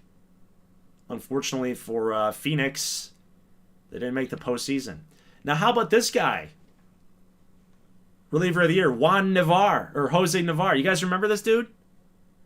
You remember this guy? A C potential. A C potential closer, reliever. I was like, you know what? I kind of like this guy. Let's get him into the closing job. 57 saves for Richmond this season. Only 2 that were blown. One of those, by the way, that was blown was against Colorado in opening day. So from that point forward, he only had 1 blown save. I like that. That's awesome. Rookie of the year will be to Brody Bush. 31 bombs for Brody Bush. 96 RBIs and a 300 batting average. Now, those progression numbers are what carried over from the offseason. Actually, so at the beginning of like opening day. So we did have channel points applied to Brody Bush. You guys can apply your channel points to your custom players. in the off season or prior to the season actually starting. So Brody Bush getting that upgrade to really help him out to win that Rookie of the Year award. He got Jimbo Crawford hitting 29 bombs, respectable average for a rookie there, but Bush just destroyed it, almost 100 ribbies. Neptune St. Clair 270, 225 home runs. Some good solid progression there across the board for Neptune. And then on the NL side, you got Vincent Bonds, 26 bombs, and Cullen Ward, 246, 23 homers. Hank Aaron Award winner will be Ricky Hoberman and Kenneth Alexander Jr. as the honorable mention there. Mazza wins another award, picking up some hardware. Chucky Pinkard in second place there. And then we got Gold Glove Award winners that, honestly, I don't really pay too much attention to, and then Silver Slugger as well. So, all right. Let's see the comments. Let's see the live stream. Baker didn't make the top of the list. Neptune in third. He gets 57 saves. Remember, we almost didn't make him the closer. Yeah, jeez. No, I was the guy that told you to commentate NHL fights. Oh, I do remember that comment. Yes, I do. I remember that comment. It's now called the Chris Peterson Award. Whoa, look at all of the hate, the backlash on Ricky Hoberman. No MVP for Ricky. Ricky hate. Oh, my God. Listen to that. Jeez. Okay. Damn, Boston didn't make it. What's up, J-Rock? Yeah, they didn't make it, unfortunately. Just didn't quite cut it, unfortunately. Sad times, sad times. Okay, so let's preview the Washington and Colorado matchup here. We've seen, we've seen Colorado's offense, and in gameplay, it's pretty darn good. Satchel hit 43 bombs, Burnside 22, CeCe's got 20. Bobby Watts, a guy that they acquired from Philadelphia, seen him in gameplay, he just rakes. He's got 22 bombs, big time RBI totals there for a number 2 guy. Then even Joey Ruffing in the leadoff spot hits 18. St. Clair 25, Josh Adams 22, 18 from Julian Lorenz in the 9-hole. Like, this team there is no let up. There's no shortage of offense for Colorado. It always just seems to come down to the pitching staff, right? Satchel Michaels, he's got his numbers to be respectable, and I say that I say that when I don't actually mean truly respectable, because 5.70 on the surface that doesn't look like a respectable number. But you got to remember, he started like the first month and a half with an 8 ERA. So that's a lot of sample, and he started off really, really cold. He's picked it up quite a bit and really starting to perform at a high level. Burgos is now slotted in as the number 2 guy.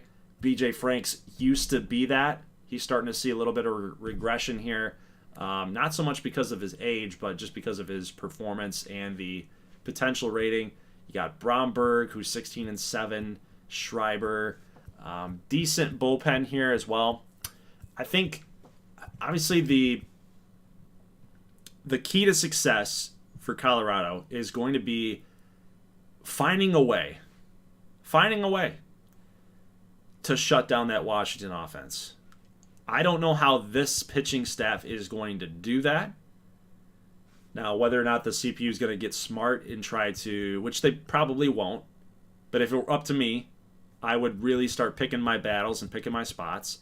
They don't have a single left-handed pitcher by the looks of it.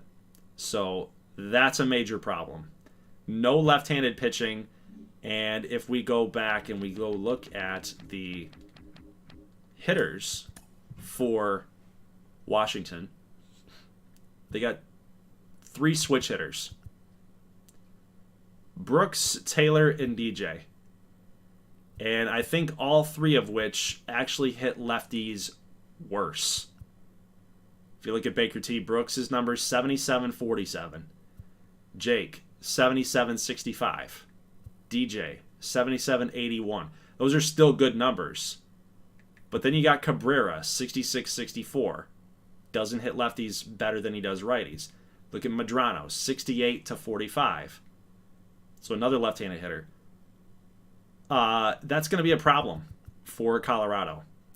I think that this offense here for Washington is probably going to feast on that bullpen, probably feast on Satchel Michaels if he's really got to set the tone in game number 1. When you're going to get Chris Peterson against Satchel Michaels, that is a game that you absolutely have to go toe-to-toe with him. I don't know if he can. I don't know if he's going to be able to. But after that, you do get R.J. Dixon, which is, there we go, that's fixed. You get Peterson, Dixon, Mitchell, Sechrist, and Buck. Pretty good pitching staff. It's the same pitching staff that they had when they won the whole thing. But I think that if you can somehow sneak a W away from Peterson, which has happened in the past in gameplay, it's happened before. If you can sneak away a W here in game number 1, and then you got to go up against Dixon and then Mitchell, you only get 3 games. You only get 3 games. So that's my analysis there. I think if you're Washington, you absolutely need game number 1. You can't get into a situation with Washington down 0-1. Got to find a way to shut that offense down. I think the left-handed pitching absence is going to hurt them. Anxious to see what you guys are what you're thinking there. Next matchup here, Columbus in Michigan. So we do have the Mazza brothers, which was actually pointed out by Rico Ramos. So for Michigan against Columbus, I think this is a very 50-50 matchup to me. I think without Luigi Mazza in the lineup, I would probably lean more towards Columbus. Columbus, they got a pretty good offense themselves, so I wouldn't really count them out of the equation here. But compared to Michigan's 3-4-5, and if you want to throw Humberto in there at the 6, they're very beefy in the middle. But it's towards the shoulders of the lineup that I'm a little concerned. You got Jan, I mean, leave no guess about it. Like, the dude performed, right? 26 bombs, 82 homers. I can't really rip on him. He came through. But you got Puckett, Sposato, and Porter Pease down there with 7, 8, 9. So their lineup is not top heavy, and it's not bottom heavy. It's just beefy in the middle, and that's about it. So you compare that to Columbus, and they're kind of balanced all the way through. You got a ton of speed at the top with Lonnie McQueen. The dude almost hit 300. He's got a ton of stolen bases. He's got 14 home runs, 36 stolen bags. He gets on base. He's got a 350 OBP. Spicer hits lefty. You got Barr hitting 21 home runs at a catcher. Like Mario Mazza, 21 homers, 288. John Choi, the two-way player, hitting 26 homers. 24 home runs from Frankie Bowen in the 7-hole. I think that Columbus is just more well-balanced with that offense. And then you look at that pitching staff, which is upgraded as well with Tobin and Encarnacion. Again, taking that pressure off of Choi, taking that pressure off of Ely or Lederman. These two guys were really struggling about 2 months ago. So, honestly, I think where Michigan has improved their team 100% by getting Mazza, I just think that they're just lacking a little bit of an extra punch on the shoulders of that lineup. Plus, their pitching rotation is not very strong. Their bullpen's pretty decent. Got some good numbers there. 278 for Hoffman, 202, 229, 281, 366. Got a little bit of blow-ups here with Lucero and Hudson, but I'd probably go Columbus here in that matchup. So you get an AL Central matchup between Columbus, Iowa, and man, I don't know. I'll probably take Washington. Just because, again, that pitching staff for Colorado, I think going toe-to-toe with them is going to be tough. So you might get a Washington-Vegas matchup there. Let me see what you guys are saying here in the comments here. Matt Tate with 19 homers off the bench. Probably bats against lefties if I already guessed, so still got on him, yeah. Check the playoff rosters. Make sure CPU didn't send down key pieces. I don't think that they... Yeah. Let me look at the settings here. Yeah, no, everything's manual. Ooh, contracts. Ooh, get that to manual. Yeah. So I think once I advance, I'll get the playoff rosters going. Which, by the way, with those playoff rosters, I think I might do the smart thing and find somebody here for Colorado to get them a left-handed pitcher here. Could be any of these guys. Chris Perez, Clausen.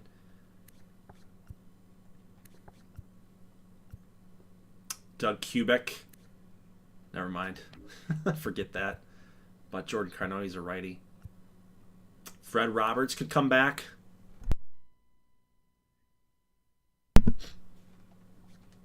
Anyway, all right, next matchup here. Carolina and Seattle. Carolina, Seattle. What do we got going on here with Carolina? Ooh, what's happening here? Right fielder, they're missing somebody. It doesn't matter. I'll get it to get changed here in a minute. But Carolina, you know, outside of Seiko, they put up some decent numbers. Their squad did. Look at Quentin Weiss, 29 home runs. Garlobo, 11 home runs. Steven Song, 21. Yeah, man, their offense, I just don't believe in their offense. I think that's a very quick glance and just a slow scroll. I'm not a big believer in their offense. Like, you look at some of those batting averages. They're decent, but that pitching rotation is probably the best in the entire league. You know, kind of like what I said when New Orleans traded Bruce Don. Like, he just needed a change of scenery, and he'd start winning some games.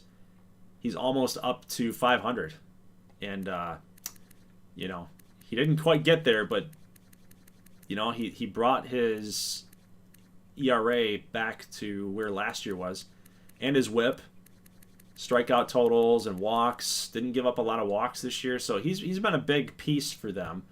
Chavez is 13-8. Luke Nettles continues to be a good pitcher. We got Olivo, 15-game winner. Willie Fernandez, 303 with 15-game winner. Yeah, they're tough. And then look at that bullpen here. No one's in the 60s. No one's low 70s, except one guy, Chance Pierce. Nito Zamora in the back end, 50 saves, 3 blown. Dude's 6'7" with 99 on the four seam.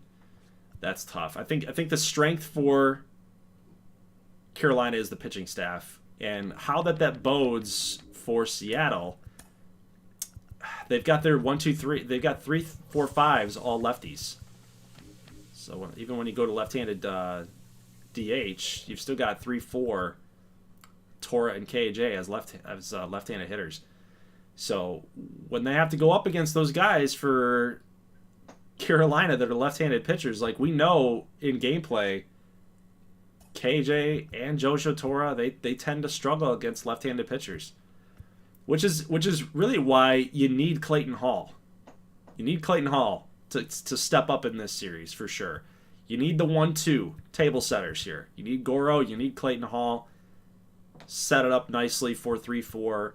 Hopefully you run into one and things can change in a good way for Seattle. But offense is good. I like the Emeralds in this matchup. I think no, I don't. I like Carolina in this matchup. I'm going to switch it up on you guys. I'm going to do a little Lee Corso action.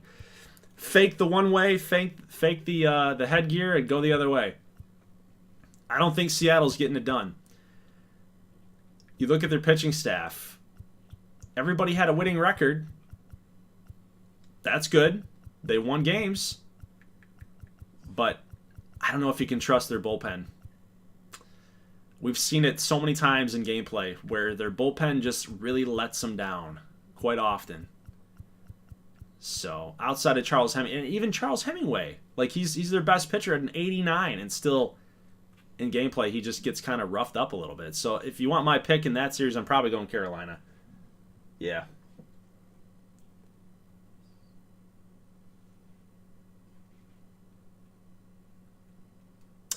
All right, next matchup here, KC and San Diego. KC, let's go the other way here. Kansas City. Kansas City.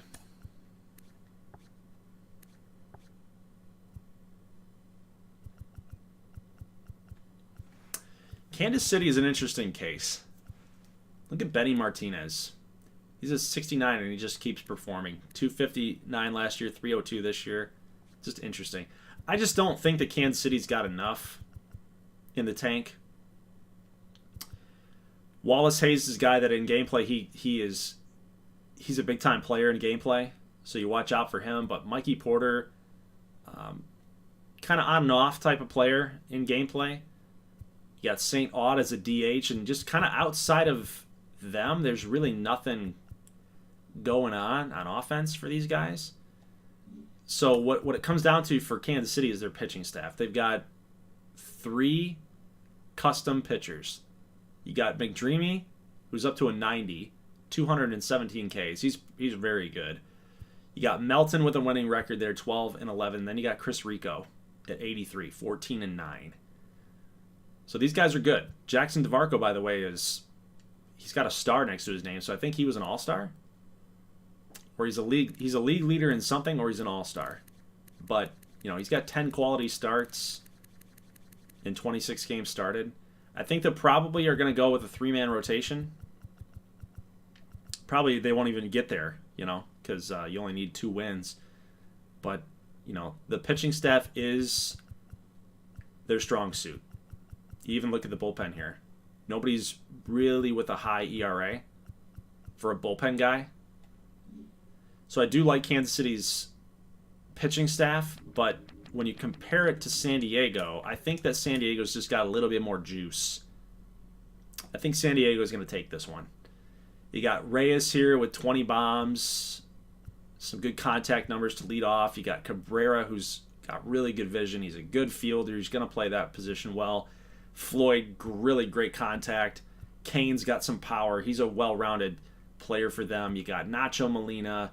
Danny Riddle's always a good batting average guy. You got Franny Hyasthin, who was just traded for. He's their DH. He's on a hot streak. Otto's got good contact numbers. I think that offense for San Diego is just going to be way too much. So if you want my pick there, I think I'm going to go with San Diego. Plus, they do have a lot of good pitching, too. Dwight Tupman was the starting pitcher in the All-Star game, and he's a reliever. He's technically a starter, but they've kind of extended that out to a 6-man. He's like their opener or something. You could call it if you want to get creative. But only one player with a losing record. That's Levi Knapp. But got some good overalls. Got some good numbers here, like 99 velo, 86 walks per 9. Richie Castaneda, 76 hits per 9, 78 walks per 9. Well-rounded for Jimmy Madison. I just, it leans more towards the 6th seed, which is kind of surprising, I think. Kind of surprising. But I think I'll take San Diego in that matchup, too. So if you want my picks for both wild card situations, I think Washington's going to win. I'll take Columbus. So I'll take the favorites. I'll take 3-4 there. So we'll have Washington, Vegas, Columbus, Iowa. We'll have Carolina against Richmond, and then we'll do San Diego against LA. So on the NLDS side, we have divisional rivalries happening over there. Carolina in the NL East, Richmond NL East, and then the NL West matchup, San Diego and LA. So hopefully that was a good playoff preview for you guys. Let me know. But here's just a slow scroll of some of the other stats here. Let's see what you guys are saying in the chat here. Some great series in the season. Playoffs should be really good. And that isn't even biased since my Coyotes are finally in. they're finally in the postseason. So now we know it's rigged when all this happens. Oh, I shouldn't have even given you guys my picks. Washington and Michigan, Kansas City. Okay. So Dalton's making his picks here. Washington, Michigan, Kansas City, and Carolina. Okay. He likes Carolina too. Batting average leaders. Look at the other stuff like home runs. He had a lot of home runs this year. Look at all of the jacks. Man. The long ball was playing, man. Even Dom Taylor. We don't hear much about Dom Taylor, but the guy had 25 home runs. Abram Grandstaff, 25 too. Frankie Bowen. Don't mess with Frankie Bowen. Hoberman led the NL in homers. It's interesting. Pat Kiesler. Wow. Look at Kiesler now. He's up to an 84. He's one of the unsung heroes that, like, he just flies under the radar. Nobody even talks about him. But Timothy Pierce, one of the top performing fantasy first baseman last season. 30 stolen bases, 20 homers. Had a better offensive year than last year. Less stolen bases, but and less walks. Average went down a little bit, but still good performance there. And then, of course, George Ariano, the MVP. I mean, what is that? 128 ribbies, dude. It's absolutely insanity.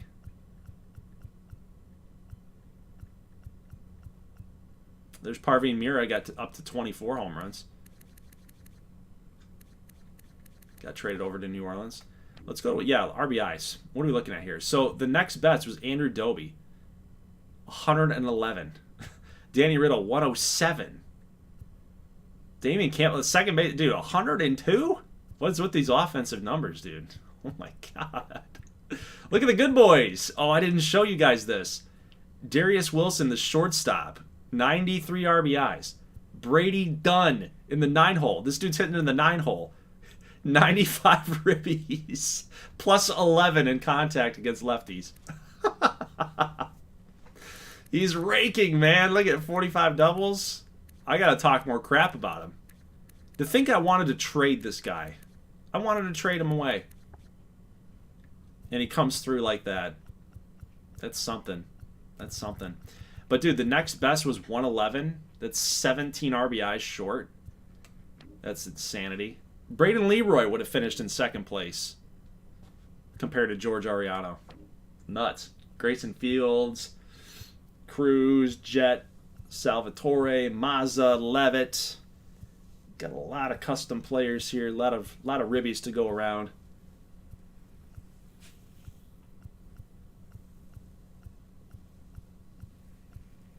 Trying to find people that we just don't hear a lot from. Like, there's Matt Campos. I love Matt Campos. He's one of my favorite players. Not a custom player, by the way. By the way, I love to find those guys, the custom guys, or the non-custom guys, the CPU dudes, that become something, because we can follow along with those guys. Always fun. Louis Patel, same thing.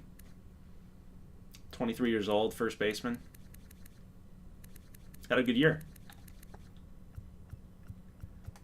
All right, stolen bases. Ruffing actually led the way. Wow, 38. Pinkard, 35. He's the most complete player in the league, I think. It's Chucky Pinkard. Haas, Rex. Karev, Brewer. Bud Brewer stealing bases at first base is kind of crazy to me, but looks like he's more of an outfielder anyway. DEG. I think he led the way last year, too. 46 stolen bases. But he had more home runs this year, too. It's kind of crazy. Peanuts McLovin. Goro, Kingston. There's Lederman, Boris, Pat Kiesler again, Porter Pittman. Some familiar names. Brady Dunn, 26 stolen bases. Will Till, 23 bags. Seiko. Got to watch out for him in the postseason. If he gets on, he's probably taken off. All right, well, guys, that's gonna do it. Good strikeouts here. Oof, Rico. I needed that. He was on my fantasy team too. 203 Ks. Probably not a good ERA. Yeah, that's gonna hurt me. That's gonna hurt me. 501, dude, for Rico. But he's up. He struck out a bunch of people. I'll take that. familiar names there. McDreamy, Rivera, Melton, Monroe, Olivo. Seeing a pattern here yet? Monarchs, Good Boys, Blue Sox. A lot of good pitching, man. A lot of good pitching in the NL. Gotta watch out for that. How did Janiel Rivera do? He went 13-8. Kind of a down year, man. Look at that. Down year. 199 compared to 229. ERA was down. The whip was up a little bit. Quality starts pretty much on par. The K per 9 went down quite a bit. 933 to 827. Offensively, yeah, he took a big hit. Wow. 15 home run difference. Played in every single game. He just really wasn't on, man. 52 doubles to compare to 33. Yeah. So, for those of you guys that skipped out on Janiel Rivera on your fantasy team, I think you did the right move. Yep. But man, it's hard. It's hard not to say that he's the best player in the league, though, dude. Like he's still putting up some decent numbers. Anyway, yeah, guys, that's it. Leave a like if you like this thing, and I will need a couple more days. I'll get the playoff form made up for you guys. I think we're gonna wait on the playoff form, actually. I think before we do anything for the playoff fantasy challenge, we need to like limit the field. You need to take players in the ALDS, I think, and the NLDS. You need to take players from teams that are playing in the divisional series. You take players in the wild card, and then you're just screwed for 3 rounds. If you take players off of Columbus and then they get booted, you're just missing that position for the entirety of the playoffs. You're missing it for the DS, the CS, and the World Series. 3 rounds. It's tough. You can't come up. You can't make up from that, right? So I think to avoid that from happening from anybody, I think we'll just start the fantasy playoff again like we did last year in the divisional round. And that way you can kind of get a feel for, who's performing and kind of what you want to do. If there's somebody that was really hot for Colorado and they end up winning the series because of that guy, maybe you want to buy low on something like that. Could be a good little a little twist to the fantasy challenge. But yeah, guys, that's it. Leave a like if you like this thing, and I will see you back here, I think probably Friday. Let's shoot for Friday next week. And I'll get you guys a highlight reel of the wild card only.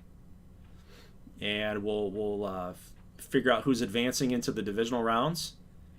And then we'll start up a live stream on, like, let's say Monday night.